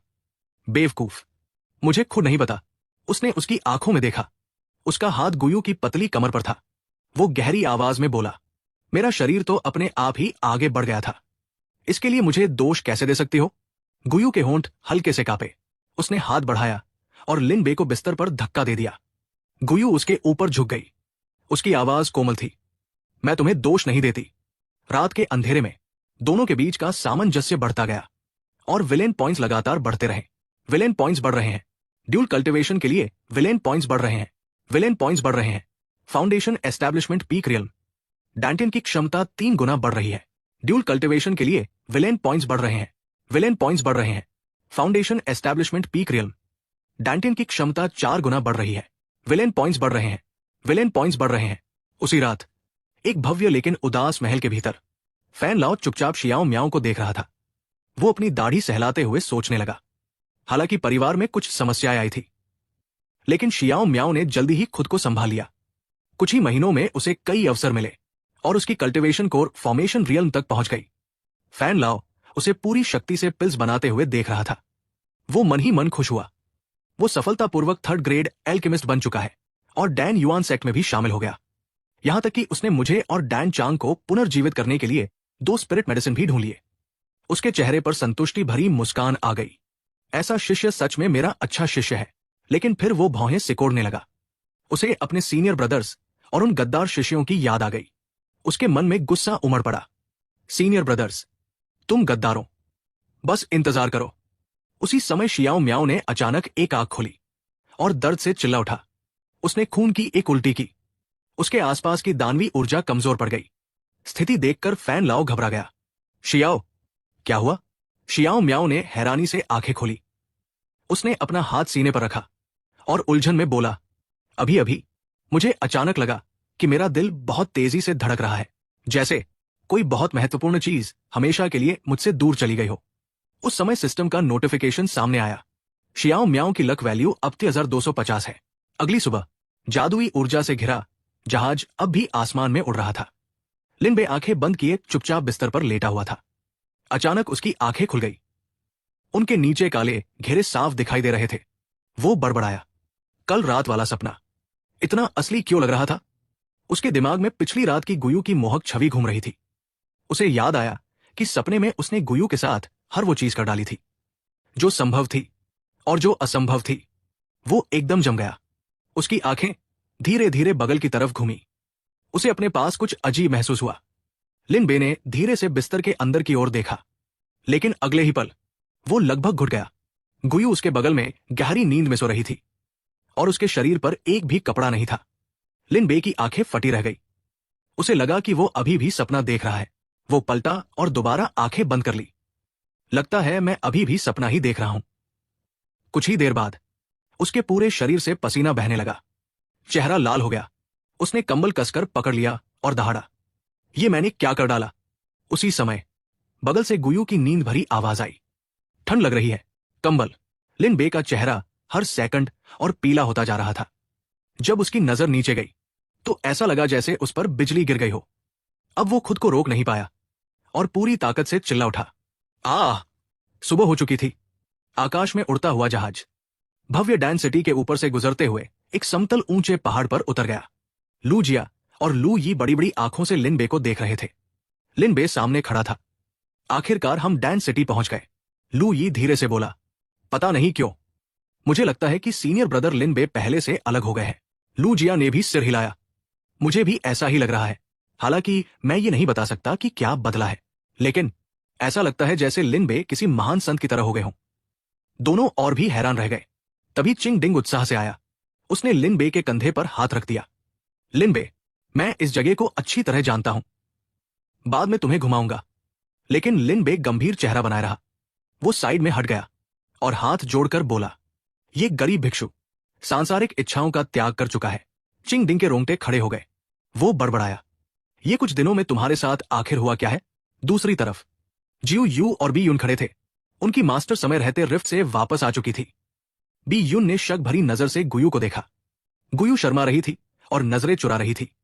बी यून ने आंखें सिकोड़ ली और ऊंची आवाज में बोली, प्रतियोगिता शुरू होने में अभी 7 दिन बाकी है। इन दिनों तुम लोग अपनी मर्जी से घूम सकते हो। सबने जवाब दिया, जी। फिर उसने कहा, आज शहर में एक ऑक्शन भी है, तुम लोग जाकर देख सकते हो। गुयू, तुम मेरे साथ चलो। उसी समय सिस्टम की आवाज लिन बे के कानों में गूंजी। शियाओ याओ का अवसर ऑक्शन में प्रकट होगा। होस्ट, उसे तुरंत छीन लो। लिन बे का चेहरा काला पड़ गया। वो उलझन में था। सिस्टम का नया प्रॉम्प्ट सामने आया। मिशन असफल होने पर होस्ट को शियाओ याओ द्वारा मार दिया जाएगा। बाजार बेहद चहल पहल से भरा हुआ था। चारों तरफ रंग बिरंगी दुकानें और आवाजें गूंज रही थी। लिन बे खाली निगाहों से देख रहा था। उसका मन उलझा हुआ था। वो सोच रहा था, शिफू गुयू को लेकर आखिर करना क्या चाहती है। पिछले कुछ दिनों में ड्यूल कल्टीवेशन की मदद से उसकी शक्ति तेजी से बढ़ रही थी। वो जल्द ही कोर फॉर्मेशन रियल में पहुंचने वाला था। उसी समय एक दुकानदार जोर से चिल्लाया, आइए आइए, डैनहांग पर्वत से ताजा तोड़ी गई स्पिरिट जड़ी बूटियां और स्पिरिट फूल। लिन बे उस दुकान के पास पहुंचा। उसने बिना देर किए कहा, भाई, ये सारी जड़ी बूटियां मैं लेता हूं। दुकानदार खुशी से झूम उठा, वाह, बहुत बड़े मालिक हैं आप। लेकिन पीछे अचानक फुसफुसाहटें सुनाई देने लगी। तभी एक आवाज आई, अरे बच्चे, वो स्पिरिट जड़ी मैंने पहले देखी थी। लिन बे चौंक कर घूम गया। वो आवाज उसे बहुत जानी पहचानी लगी। भीड़ के पीछे खड़े होकर उसने दोनों को देखा, एक आदमी और एक बच्चा। वो मन ही मन बोला, हाँ, ये वही है, शियाओ म्याओ। लेकिन उससे बहस कर रहा ये बच्चा कौन है। लिन बे ने ठुड्डी सहलाई और सिस्टम को आदेश दिया, सिस्टम, इस बंदे की जानकारी निकालो। सिस्टम बोला, 1000 विलेन पॉइंट्स खर्च किए जा रहे हैं। पैनल खुल गया। नाम, Baijing. Realm, middle stage core formation. Gender, महिला। भेष, पुरुष। पहचान, child of destiny. Pill origin set के सेकंड मास्टर की पोती। लिन बे दंग रह गया। एक और लड़की, और ऊपर से डॉटर ऑफ डेस्टिनी भी। उधर शियाओ म्याओ गुस्से से उंगली दिखाते हुए चिल्लाया, कल मैंने दुकानदार से पहले ही सौदा तय कर लिया था। तुम्हें कोई मार्शल एथिक्स नहीं है क्या। बीच में घुस आए। बाइजिंग ने भौं उठाई और बिना पीछे हटे जवाब दिया, क्या, मैंने इसे पहले देखा था और मैंने पैसे भी पहले दिए। अब ये स्पिरिट हर मेरी है। जहां तक तुम्हारे और दुकानदार के समझौते की बात है, उससे मेरा कोई लेना देना नहीं। भागे हुए दुकानदार को जाकर ढूंढो। सिस्टम ने फिर कहा, जब चाइल्ड ऑफ डेस्टिनी और डॉटर ऑफ डेस्टिनी मिलते हैं तो वो सूखी लकड़ियों पर आग लगने जैसा होता है। यदि शियाओ म्याओ और बाइजिंग के बीच ज्यादा संबंध बने तो शियाओ म्याओ की लक वैल्यू बढ़ जाएगी। लिन बे चुपचाप सब देख रहा था। तभी सिस्टम बोला, होस्ट तुरंत हस्तक्षेप करे। मिशन असफल होने पर 3 सेक टूर्नामेंट के दौरान होस्ट शियाओ म्याओ के हाथों मारा जाएगा। पहले तो लिन बे हैरान रह गया, लेकिन फिर अचानक उसे समझ आ गया। अब समझा, जिंदा रहना है तो इन दोनों को अलग करना पड़ेगा। उसने एक छोटा पत्थर उठाया और शियाओ म्याओ की ओर फेंक दिया। पत्थर सीधे उसके टखने पर लगा। शियाओ म्याओ दर्द से गिर पड़ा और आसमान की तरफ देखकर दहाड़ा, कौन है वो नीच जिसने मुझ पर छिपकर हमला किया। लिन बे मुस्कुराते हुए आगे बढ़ा और शियाओ म्याओ के सामने खड़ा हो गया। यो, शियाओ म्याओ, बहुत दिनों बाद मिल रहे हैं, क्या बात है, मिलते ही इतना बड़ा प्रणाम। उठो उठो। शियाओ म्याओ का चेहरा अंधेरा हो गया। दांत पीसते हुए वो बोला, बेशर्म नेवले, लिन बे, तुम्हारी हिम्मत कैसे हुई मेरे सामने आने की। लिन बे हंस पड़ा, तुम्हारे डैडी यही खड़े हैं। क्या हुआ शियाओ म्याओ। गुस्से से भरकर शियाओ म्याओ ने जादुई हथेली का वार किया। लिन बे, आज पुराने और नए सारे हिसाब चुकता कर दूंगा। शियाओ म्याओ ने दोनों हाथों से तलवार कसकर पकड़ ली। उसने अपनी सारी शक्ति तलवार में भर दी, फिर पूरी ताकत से वार कर दिया। दोनों तलवारें आपस में टकराईं। हवा में भयंकर तूफान उठ गया। उसकी आंखों में लाल रोशनी चमक उठी। चेहरे पर दृढ़ संकल्प साफ दिखाई दे रहा था। लिन बे की आंखें हैरानी से फैल गई। शियाओ म्याओ ने तलवार में अपनी पूरी शक्ति उड़ेल दी थी, जिससे लिन बे थोड़ा पीछे खिसक गया। इसके बाद उसने एक घातक वार किया। चारों तरफ पत्थर और मलबा उड़ने लगा। एक भयानक विस्फोट हुआ। पूरा बाजार धूल और धुएं से भर गया। लिन बे ने हल्का सा सांस छोड़ा। आंखें सिकोड़ते हुए बोला, मेरा रियल्म अभी भी शियाओ म्याओ से एक लेवल नीचे है। उसने आगे बढ़कर बाइजिंग की कलाई पकड़ ली। बाइजिंग हैरानी से उसे देख रही थी, लेकिन लिन बे मन ही मन हिसाब लगा रहा था। कमजोर होकर ताकतवर को हराना, ऐसा काम किसी हीरो को शोभा देता है। मैं तो विलेन हूं। 36 रणनीतियों में सबसे बेहतरीन है भाग जाना। अगले ही पल वो हवा के झोंके की तरह गायब हो गया। बाई जिंग को साथ लेकर वो पल भर में वहां से निकल गया। पीछे केवल उसकी आवाज गूंजी, शियाओ म्याओ, मैं तुम्हारी डेस्टिन वन को साथ लेकर जा रहा हूं। शियाओ म्याओ वही खड़ा रह गया। वो उस जगह को घूरता रहा जहां कुछ क्षण पहले लिन बे और बाई जिंग खड़े थे। अब वहां कुछ भी नहीं था। उसने झुंझलाकर कहा, धत। लिन बे फिर भाग निकला, लेकिन वो तुरंत सोचने लगा। इस समय उसका डैन सिटी में होना, इसका मतलब है कि वो भी एज्योर क्लाउड सेक्ट की तरफ से 3 सेक्ट टूर्नामेंट में हिस्सा लेने आया है। शियाओ म्याओ ने उदास आसमान की तरफ देखा और ठंडी आवाज में कहा, लिन बे, अपने बचे हुए दिनों का मजा ले लो। उसके दिमाग में वह दृश्य घूमने लगा जिसमें वो लिन बे को पूरी तरह कुचल रहा था। उसने अपने चेहरे को हाथ से ढक लिया। सिर्फ एक आंख बाहर दिखाई दे रही थी और उसमें खतरनाक चमक थी। 3 सेक्ट टूर्नामेंट में मैं अपने ऊपर हुए हर अपमान और दमन को खून से धो डालूंगा। वही तुम्हारा खून बहेगा। तुम्हारा सिर और शरीर अलग अलग पड़े होंगे। उधर लिन बे और बाई जिंग एक सुनसान गली में उतर चुके थे। तभी उसकी आवाज सुनाई दी, भाई, अभी आपने जो मेरी मदद की उसके लिए धन्यवाद। आप सच में बड़े नेक इंसान हैं।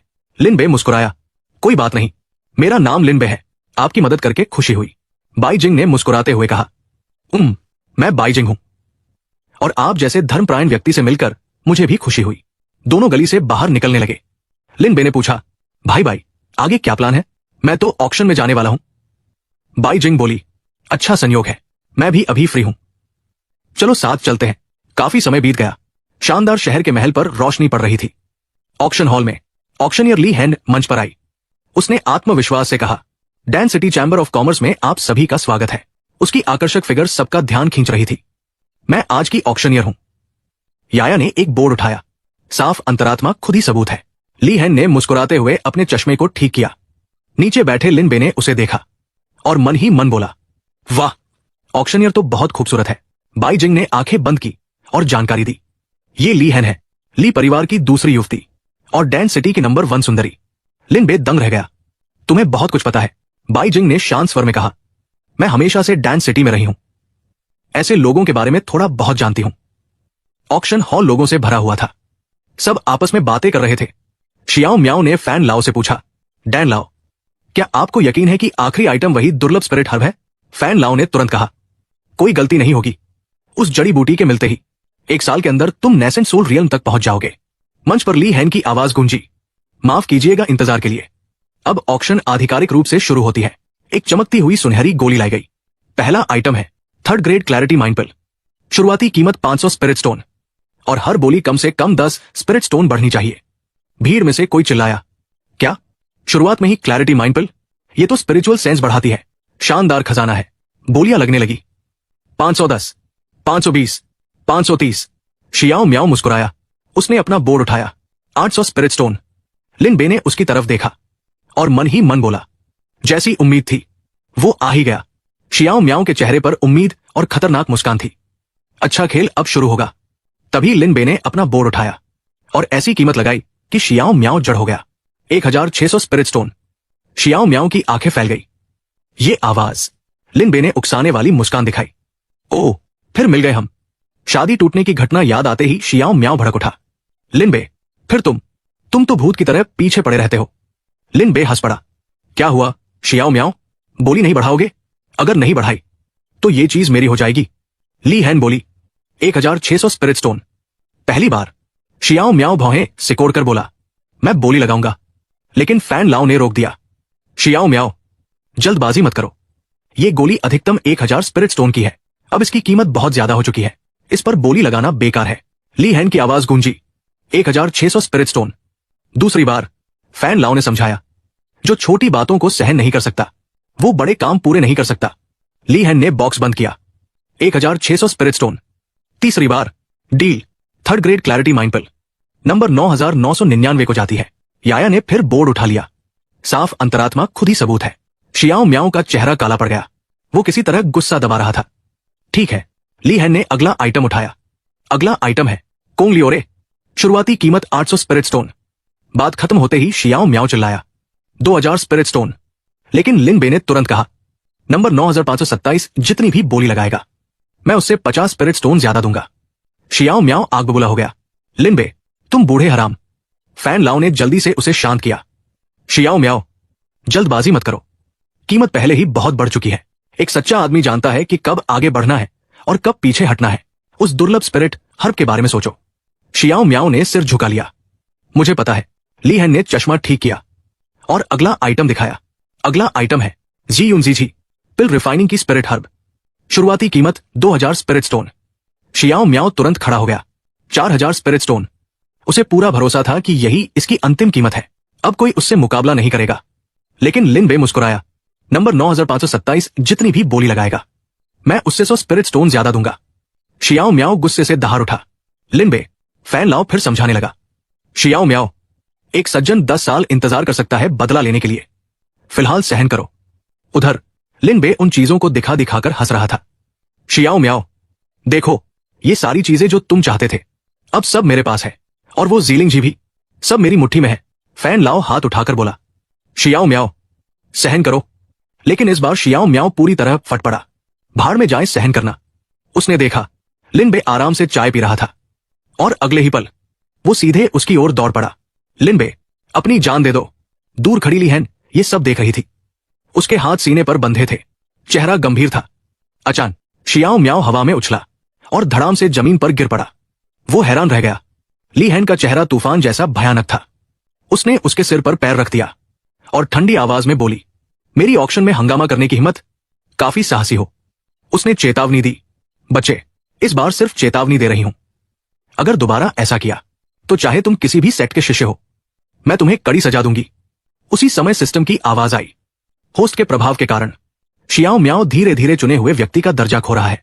सिस्टम स्क्रीन पर लिखा उभरा, शियाओ म्याओ की लक वैल्यू -1000, शेष लक वैल्यू 2250। सिस्टम की टूटी फूटी आवाज गूंज उठी। होस्ट की लक वैल्यू में 20 अंकों की वृद्धि, विलेन पॉइंट्स +40। लिनबे संतुष्ट भाव से हाथ में चाय का प्याला थामे हुए सोचने लगा। लगता है शियाओ म्याओ बहुत जल्द चुने हुए नायक का दर्जा खो देगा। उधर ओल्ड फैन ने शियाओ के गुस्से से भरे चेहरे को देखा और उसका हाथ पकड़कर समझाया, शियाओ म्याओ, आज तुमने बहुत आवेग में काम किया है। भविष्य में चाहे कोई तुम्हें कितना भी उकसाए, पहले शांत होना और फिर कोई उपाय सोचना। फिर उसका चेहरा गंभीर हो गया। वो संदेह से पूछ बैठा, लेकिन इस बार तुम्हारी पहले वाली स्थिरता और समझदारी पूरी तरह क्यों गायब हो गई? शियाओ ने खाली निगाहों से सिर झुका लिया। वो उलझन में बोला, ओल्ड फैन, मुझे भी नहीं पता। मेरे दिल की गहराई में अचानक एक आवाज उभरती है जो मुझसे कहती है कि अब और सहने की जरूरत नहीं है। मुझे अपने गुस्से को खुलकर बाहर निकाल देना चाहिए। ओल्ड फैन भी हैरान रह गया। कुछ देर सोचने के बाद उसने कहा, जब हमें वो रहस्यमयी आध्यात्मिक जड़ी मिल जाएगी तब हम तुरंत वापस लौटेंगे। उस समय मैं तुम्हारे शरीर में आए इन अजीब बदलावों की अच्छी तरह जांच करूंगा। शियाओ ने विनम्रता से सिर झुकाया। तब आपको कष्ट देना पड़ेगा, ओल्ड फैन। दूर बैठा लिनबे दोनों को देख रहा था। वो मन ही मन सोचने लगा, मेरे हस्तक्षेप के कारण जिन चीजों पर शियाओ नजर डालता है वे सब आखिरकार मेरे हाथों में आ जाती है। लेकिन सिस्टम ने अभी तक मिशन पूरा होने की सूचना नहीं दी है। उसकी आंखें सिकुड़ गई, जैसे उसे सामने वाले का उद्देश्य समझ में आ गया हो। ऐसा लगता है कि शियाओ का असली भाग्यशाली अवसर इसी नीलामी की आखिरी वस्तु में छिपा है। उसी समय ली यान मंच पर आई और ऊंची आवाज में सभी से बोली, अब हम इस नीलामी की अंतिम वस्तु प्रस्तुत करने जा रहे हैं। उसने मेज पर रखी उस बहुमूल्य आध्यात्मिक जड़ी की ओर देखा और मुस्कुराते हुए परिचय देना जारी रखा। अज्ञात आध्यात्मिक जड़ी। उस आध्यात्मिक जड़ी के प्रभाव और उपयोग अज्ञात थे। केवल एक बात की पुष्टि की जा सकती थी, वो रहस्यमयी ब्लैक एबेसी के नीचे के अनिश्चित समुद्री क्षेत्र से आई थी। 2 महिलाएं हैरानी से चिल्ला उठीं, क्या ये ब्लैक एबेसी से आई है? ये नामहीन स्पिरिट हर ब्लैक सी की उन वस्तुओं में से है जिनके बारे में कहा जाता है कि उनमें अवसर भी छिपे होते हैं और खतरे भी।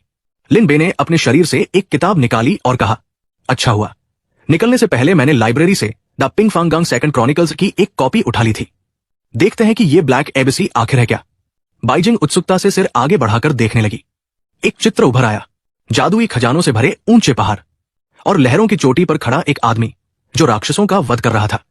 9 प्रांतों के महाद्वीप का सुदूर पूर्व बाहरी लोगों के युद्ध क्षेत्र के रूप में जाना जाता था, जबकि पश्चिम में विशाल समुद्र और बिखरे हुए द्वीप फैले हुए थे। और ब्लैक एबेसी एक रहस्यमयी समुद्री क्षेत्र था जो लगातार अपनी जगह बदलता रहता था। हर बार जब ब्लैक एबेसी 9 प्रांतों के महाद्वीप के करीब आती थी, वो अपने साथ दुर्लभ और अनमोल खजाने लेकर आती थी। एक आदमी चमकती मुस्कान के साथ गोल जादुई वस्तु को कसकर पकड़े हुए था। इन वस्तुओं में से कुछ लोगों को महान शक्तियां देती थी, जिससे वे महान कल्टीवेटर बन जाते थे, लेकिन कुछ वस्तुएं लोगों को भ्रमित कर देती थी।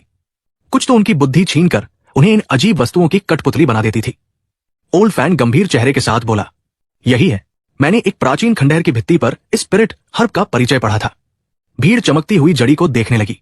ओल्ड फैन ने प्रशंसा से कहा, स्पिरिट हर्ब का नाम गोल्डन जियान ब्लड हर्ब है। टूटी फूटी और धूल से भरी जगह बता रही थी कि यहां कभी भयंकर युद्ध हुआ था। ओल्ड फैन बोला, इस ब्लड हर्ब के हिस्से से ऐसी गोलियां बनाई जा सकती हैं जो कल्टीवेशन बढ़ाती है। उस वस्तु के चारों ओर पंखों वाली आकृतियां चुपचाप मंडरा रही थी। एल्डर डैन ने कहा, गोल्डन जियान का उपयोग दिव्य शक्तियों को विकसित करने के लिए भी किया जा सकता है। ली यान ने रहस्यमयी मुस्कान के साथ कहा, यह स्पिरिट हर्ब अवसर है या संकट, ये सब आपकी किस्मत पर निर्भर करता है। उसने उत्साह से एक उंगली उठाई और घोषणा की, नामहीन स्पिरिट हब। शुरुआती बोली 50,000 स्पिरिट स्टोन। जैसे ही ली यान ने अपनी बात खत्म की, हर कोई अपनी बोली लगाने लगा। 1,50,000, 1,60,000, 1,80,000, 2 लाख, 2,30,000, मैं 3 लाख लगाता हूं। ओल्ड फैन खुशी से चिल्लाया, शियाओ म्याओ, सीधे खरीद मूल्य बोल दो। इस गोल्डन जियान ब्लड हर्ब को हर हाल में लेना है। शियाओ म्याओ उत्साहित होकर चिल्लाया, ठीक है, मैं 10 लाख स्पिरिट स्टोन देता हूं। उसकी बोली सुनकर आसपास के लोग स्तब्ध रह गए। 10 लाख एक ऐसी जड़ी के लिए जिसके प्रभाव तक नहीं पता, ये तो घाटे का सौदा है। मैं बाहर हूं। मैं भी। उधर लिन बे ठोड़ी पर हाथ रखकर सोचने लगा। 10 लाख स्पिरिट स्टोन? शियाओ म्याओ सच में कुछ छिपा रहा है। मेरे पास अभी इतने स्पिरिट स्टोन नहीं है। मैं उससे ये जड़ी कैसे छीनूं? शियाओ म्याओ मन ही मन मुस्कुराया। 10 लाख मेरी सीमा नहीं है। मैं इस नीलामी में 2,50,00,000 स्पिरिट स्टोन लेकर आया हूं। लिन बे ने पहले ही कई छोटे खजाने छीन लिए हैं। कोई बात नहीं, लेकिन ये गोल्डन जियान ब्लड मुझे हर हाल में चाहिए। ली यान मुस्कुराई। 10 लाख स्पिरिट स्टोन। कोई और बोली लगाना चाहता है? अचानक लिन बे की आंखों में चमक आ गई। उसके दिमाग में एक योजना बन चुकी थी। समझ गया। सिस्टम, शियाओं के पास जितने स्पिरिट स्टोन है सब मेरे लिए एक्सचेंज कर दो। सिस्टम पैनल पर कई पंक्तियां उभर आई। शियाओ म्याओ के पास 2,50,00,000 स्पिरिट स्टोन है। सभी का एक्सचेंज करने के लिए 2,50,00,000 विलेन पॉइंट्स की आवश्यकता होगी। होस्ट, क्या आप एक्सचेंज करना चाहते हैं? इस सर्विस में क्रेडिट सुविधा भी उपलब्ध है। लिन बे गुस्से में बड़बड़ाया। क्रेडिट? सिस्टम हल्का सा चमका। यदि होस्ट चुने हुए व्यक्ति के स्पिरिट स्टोन हासिल करना चाहता है तो सिस्टम के पास एक और तरीका है। एक अजीब दस्ताना दिखाई दिया। Mystical hand of emptiness. चुने हुए व्यक्ति से रैंडम मात्रा में स्पिरिट स्टोन चुराने के लिए विशेष उपकरण। उपयोग की शर्तें, चुने हुए व्यक्ति का नाम और चेहरा पता होना चाहिए। वो आपकी नजर के सामने होना चाहिए और उसकी लक वैल्यू 3,000 से कम होनी चाहिए। सिस्टम की भारी आवाज लिन बे के कानों में गूंजी। 5,000 विलेन पॉइंट्स खर्च करके मिस्टिकल हैंड ऑफ एम्प्टीनेस एक बार इस्तेमाल किया जा सकता है। लिन बे ने दस्ताने को देखते हुए सोचा, बुरा नहीं है, एक बार ट्राई करते हैं। सिस्टम बोला। 5,000 विलेन पॉइंट्स काटे गए। शेष उपयोग 1। अचानक एक फ्रेम उभरा जिसमें शियाओ म्याओ का पिछला हिस्सा दिखाई दे रहा था। बाइजिंग उलझन में पड़ गई। मेरे पीछे इतनी खुजली क्यों हो रही है? लिन बे ने हाथ उठाया। उसकी उंगलियां लगातार कुछ टटोलने लगी। वो मन ही मन बोला, शियाओ म्याओ, ये लो। अचानक शियाओ म्याओ उछलकर खड़ा हो गया और गरजा। उसी समय सिस्टम की आवाज सुनाई दी। एक विशाल ढेर स्पिरिट स्टोन का प्रकट हो गया। बधाई हो प्रिय होस्ट, आप मालामाल हो गए हैं। आपने शियाओ म्याओ के सारे स्पिरिट स्टोन प्राप्त कर लिए हैं। 2,50,00,000 स्पिरिट स्टोन। लिन बे शरारती मुस्कान के साथ बाइजिंग की फैली हुई आंखों को देखकर बोला, किस्मत अच्छी थी। ओल्ड फैन ने चिंता से पूछा, शियाओ म्याओ, क्या हुआ? तुम्हारा चेहरा अचानक इतना खराब क्यों लग रहा है? शियाओ म्याओ का चेहरा शर्म से लाल हो गया। आधी बंद आंखों के साथ वो बोला, कुछ नहीं, शायद कल रात कुछ गलत खा लिया था।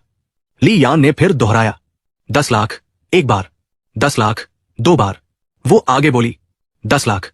जैसे ही वो हथौड़ा गिराने वाली थी, लिन बे ने अपना पैडल उठाया और जोर से कहा, मैं 10 करोड़ 10 लाख स्पिरिट स्टोन की बोली लगाता हूं।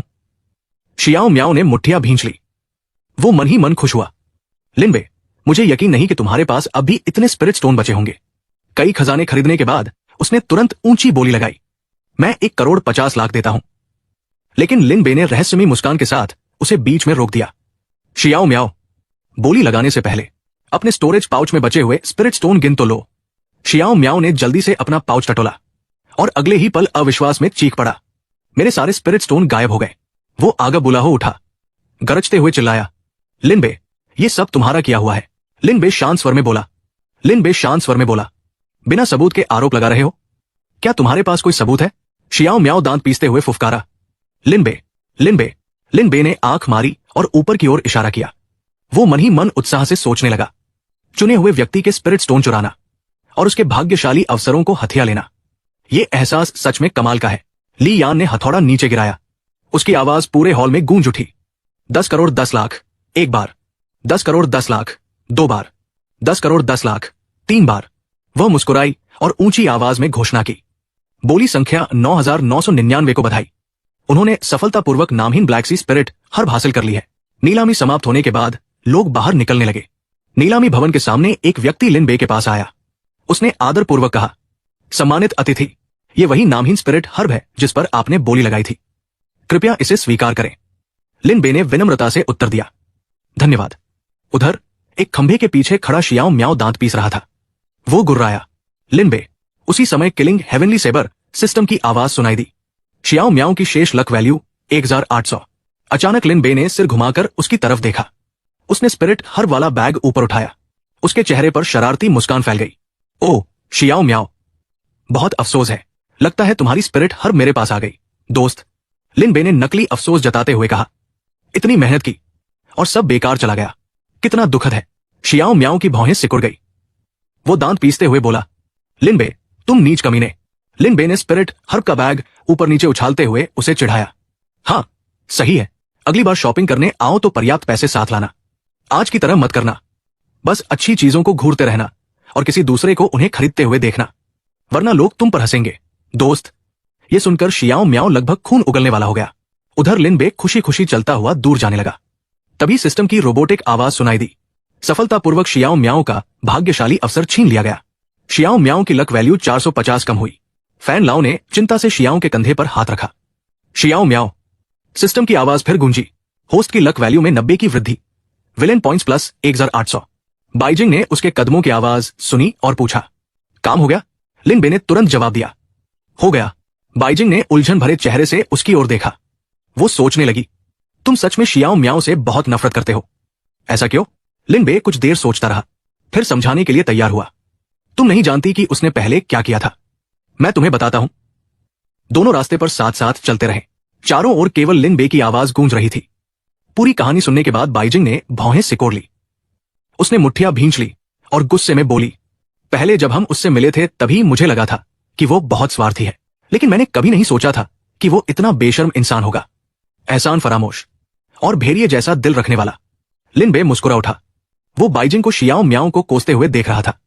तभी सिस्टम ने घोषणा की, स्वर्ग की प्रिय पुत्री बाइजिंग को सफलतापूर्वक शियाओ म्याओ से घृणा करने पर मजबूर किया गया। शियाओ म्याओ की लक वैल्यू 100 कम हुई। होस्ट की लक वैल्यू में 20 की वृद्धि। Villain points plus 400। धीरे धीरे आसमान अंधेरा होने लगा। बाइजिंग ने अनिच्छा से विदा लेते हुए कहा, ओह बहुत देर हो गई है, मुझे घर वापस जाना होगा। अलविदा। लिन बे ने हल्का सा अपनी आंखें सिकोड़ते हुए कोमल स्वर में उत्तर दिया, अलविदा। अचानक एक दिल दहला देने वाली चीख ने शांत वातावरण को चीर दिया। उसकी गूंज आसमान तक पहुंच गई। लिन बे की आंखें अविश्वास से फैल गई। गू यूयू चली गई। बिन्युन ने कुर्सी पर पीछे झुकते हुए अपनी बाहें बांध ली। उसके चेहरे पर हमेशा की तरह अकड़ थी, लेकिन आंखों में सोच विचार की झलक दिखाई दे रही थी। गू यूयू को उसके पिता अपने साथ ले गए, इसीलिए मुझे उसे डैन सिटी तक लाना पड़ा। उसने अपने हाथ में एक चमकता हुआ पत्थर प्रकट किया, और ये मेमोरी स्टोन है जिसे गू यूयू के पिता तुम्हारे लिए छोड़ गए हैं। मेमोरी स्टोन सक्रिय हुआ। एक आकृति सीधे लिन बे के सामने उभरी और उसके साथ एक कठोर आवाज गूंज उठी, लिन बे ध्यान से सुनो। मैं बिल्कुल भी इस बात को स्वीकार नहीं करता कि तुम मेरी बेटी के साथ रहो। मैं तुम्हें आदेश देता हूं, आज के बाद गू यूयू के पास कभी मत जाना। वो कठोर आदमी दिखाई दिया। एक हाथ से अपना सूजा हुआ चेहरा पकड़े हुए था और दूसरे हाथ से लिन बे की ओर तिरस्कार से इशारा कर रहा था। तुम बहुत कमजोर हो, इतने कमजोर कि शिव परिवार के दरवाजे तक नहीं खोल सकते। तुम जैसा आदमी जीव को खुशियां कैसे दे सकता है? हकीकत का सामना करो और मेरी बेटी के बारे में सपने देखना बंद कर दो। बिन्युन भौहें सिकोड़कर बोली, कितना जिद्दी है, अगली बार मिलूंगी तो इसे और जोर से पीटूंगी। लिन बे के दिमाग में गू यूयू की वो शर्म से लाल हुई मोहक छवि उभरी। वो उसे पुकार रही थी, लिन बे। उसका चेहरा और भी लाल होता जा रहा था। लिन बे मन ही मन बड़बड़ाया, कमजोर है? फिर एक और याद उभरी। गू यूयू का उदास चेहरा दिखाई दिया। लिन बे को वह पल याद आया जब उसने उस पर झपटकर उसे चूम लिया था। गू यूयू होंठ फुलाकर बोली, छोटे लिन बे, मैंने पहले ही उस आदमी को सबक सिखा दिया है। उसकी बातों को दिल पर मत लेना। तुम पहले से ही बहुत मजबूत हो। फिर उसने एक छोटा डिब्बा उसकी ओर बढ़ाया, और ये गोली भी ले लो। लिन बे ने उसे स्वीकार किया।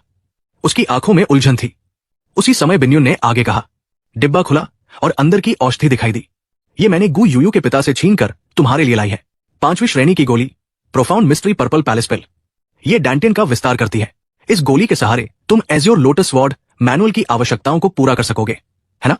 लिन बे उत्साहित होकर बोला। Thank you Shifu.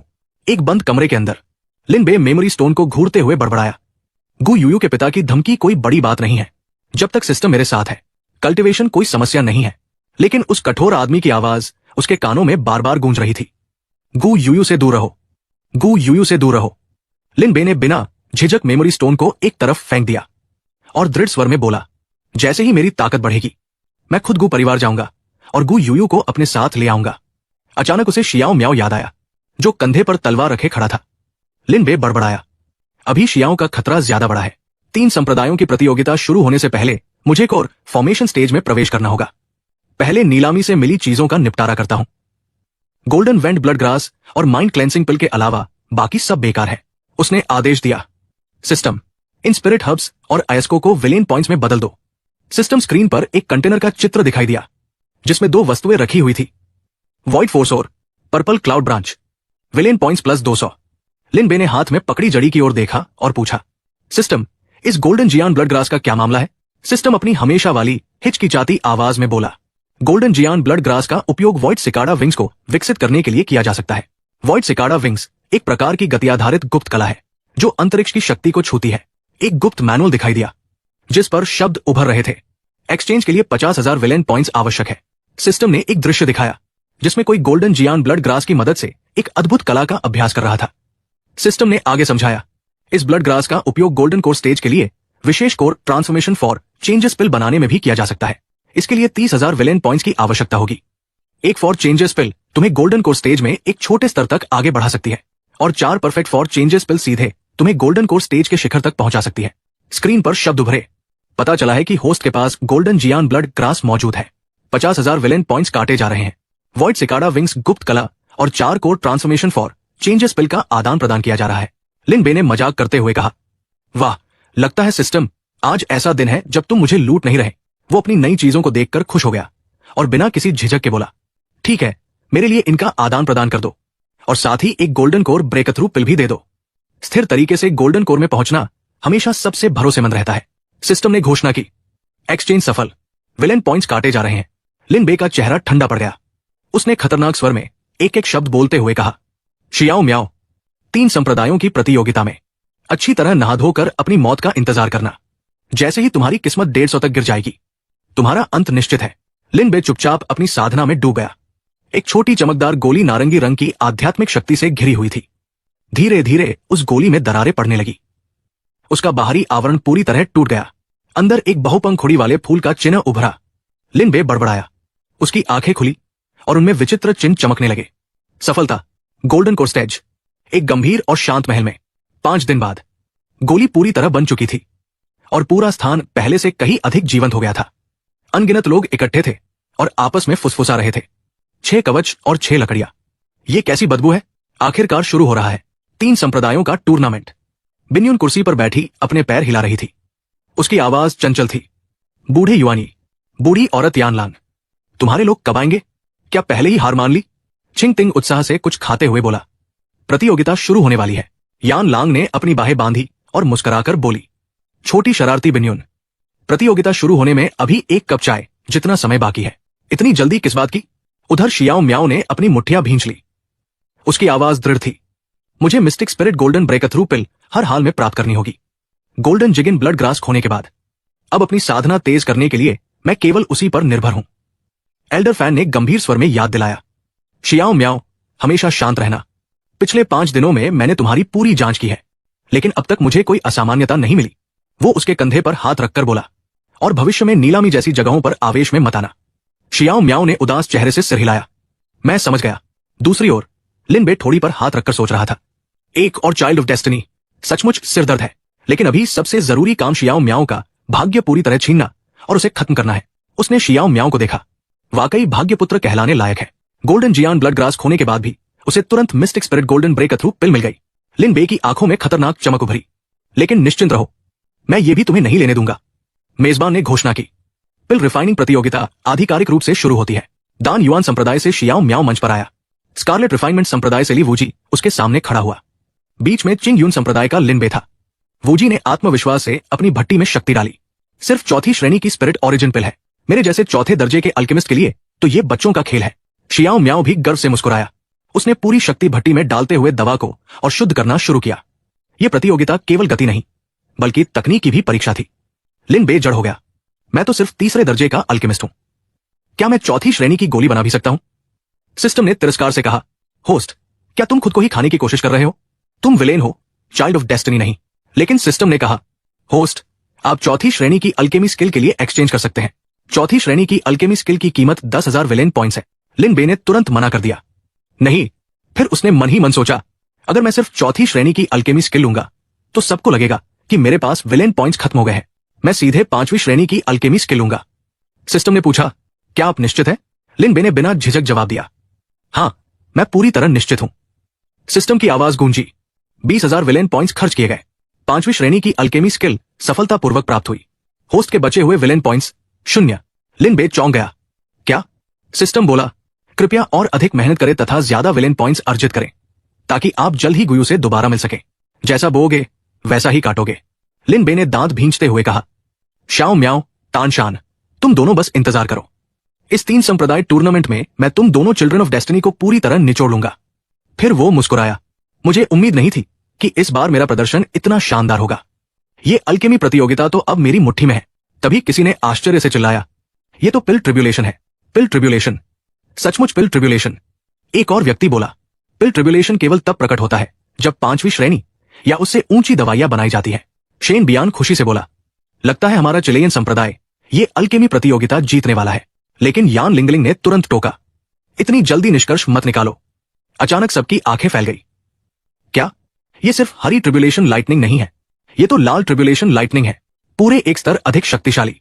Old fan उत्साहित होकर बोले, शाओ म्याओ, बहुत बढ़िया, जीत लगभग तुम्हारी है। लेकिन शाओ म्याओ ने सिर हिलाया, अभी जीत पूरी नहीं हुई है। मुझे ट्रिब्यूलेशन लाइटनिंग का उपयोग करके एक और काम करना है। अचानक किसी की गुस्से भरी आवाज गूंजी, शाओ म्याओ, हरामजादे, तुमने मुझे फंसा दिया। उसी समय एक जोरदार धमाका हुआ। भट्टी फट गई। लिए वूजी बाहर हो गया। तभी एक विशाल आध्यात्मिक हाथ प्रकट हुआ। वूजी मुस्कुराकर बोला, भाई, मदद के लिए धन्यवाद। शाओ म्याओ ने ठंडी हंसी के साथ कहा, हूं, लिन बे, तुम खुद मुश्किल से टिके हुए हो, फिर भी दूसरों के मामलों में दखल देने की हिम्मत कर रहे हो। बी यून घबराकर चिल्लाई, छोटे लिन। फैन लाओ भी चिंतित हो उठे। अचानक घना धुआं उठ गया और लिन बे पूरी तरह छिप गया। शियाओ म्याओ खुशी से हंसा, जीतने वाला सिर्फ मैं हूं। केवल मैंने mystic spirit golden breakthrough pill को सफलतापूर्वक बनाया है। ये मेरी है। ओल्ड फैन तुरंत चिल्लाया, बहुत उत्साहित मत हो, शांत रहो। शियाओ म्याओ मुस्कुराया, चिंता मत कीजिए ओल्ड फैन, आज आखिरकार मैं लिन बे से छुटकारा पालूंगा। कितना सुखद है। तभी धुएं के अंदर से लिन बे की आवाज गूंजी, शियाओ म्याओ, ये कैसी बकवास कर रहे हो? धुआं धीरे धीरे छंट गया। लिन बे व्यंग्यपूर्ण मुस्कान लिए खड़ा था। क्या उल्टा सीधा बोले जा रहे हो? शियाओ म्याओ स्तब्ध रह गया। तुम बिल्कुल ठीक हो? वूजी की आंखें चमक उठीं। कमाल। बियून हैरान रह गई। जैसा उम्मीद थी, छोटा लिन बे, उसने तो गोल्डन पिल ट्रिब्यूलेशन को आकर्षित कर लिया। यान लिंग ने गंभीर होकर कहा, गोल्डन पिल ट्रिब्यूलेशन, इसे तो कम से कम 5वें दर्जे का अल्केमिस्ट ही बुला सकता है। शुआन यी ने आह भरी, इतनी कम उम्र में 5वें दर्जे का अल्केमिस्ट, सचमुच नई पीढ़ी से डर लगने लगा है। लिन बे ने आसमान की ओर उंगली उठाई, शियाओ म्याओ, अब मेरी बारी है तुम्हें चौंकाने की। आकाश में बिजली का विशाल घेरा प्रकट हुआ। वज्र सीधे शियाओ म्याओ की ओर गिरा। चारों तरफ धूल और पत्थर उड़ गए। ओल्ड फैन और शियाओ म्याओ दोनों बुरी तरह झुलस गए। शियाओ म्याओ घबरा गया। ओल्ड फैन, आपको क्या हुआ? ओल्ड फैन कमजोर आवाज में बोला, बिजली की विपत्ति रोकने में मैंने बहुत शक्ति खर्च कर दी है। अब मुझे गहरी नींद में जाना पड़ेगा। आगे से तुम्हें खुद पर निर्भर रहना होगा। उसका शरीर धीरे धीरे धुंधला पड़ने लगा। याद रखना, चाहे कुछ भी हो, शांत रहना, आवेश में मत आना। शियाओ म्याओ ने गंभीरता से सिर हिलाया। चिंता मत करें ओल्ड फैन, मैं आपकी बात याद रखूंगा। वूजी हंस पड़ा। कैसा लगा शियाओ म्याओ? तुम दूसरों पर बिजली की विपत्ति डालना चाहते थे और खुद ही झुलस गए। तभी तान शान बोला, सीनियर भाई वूजी, ऐसा कहना ठीक नहीं है। खेती का रास्ता स्वयं स्वर्ग के विरुद्ध जाने जैसा है। अगर छोटी सी दुर्घटना पर किसी को नीच कहोगे तो भविष्य में दुश्मनों की चालों को क्या कहोगे?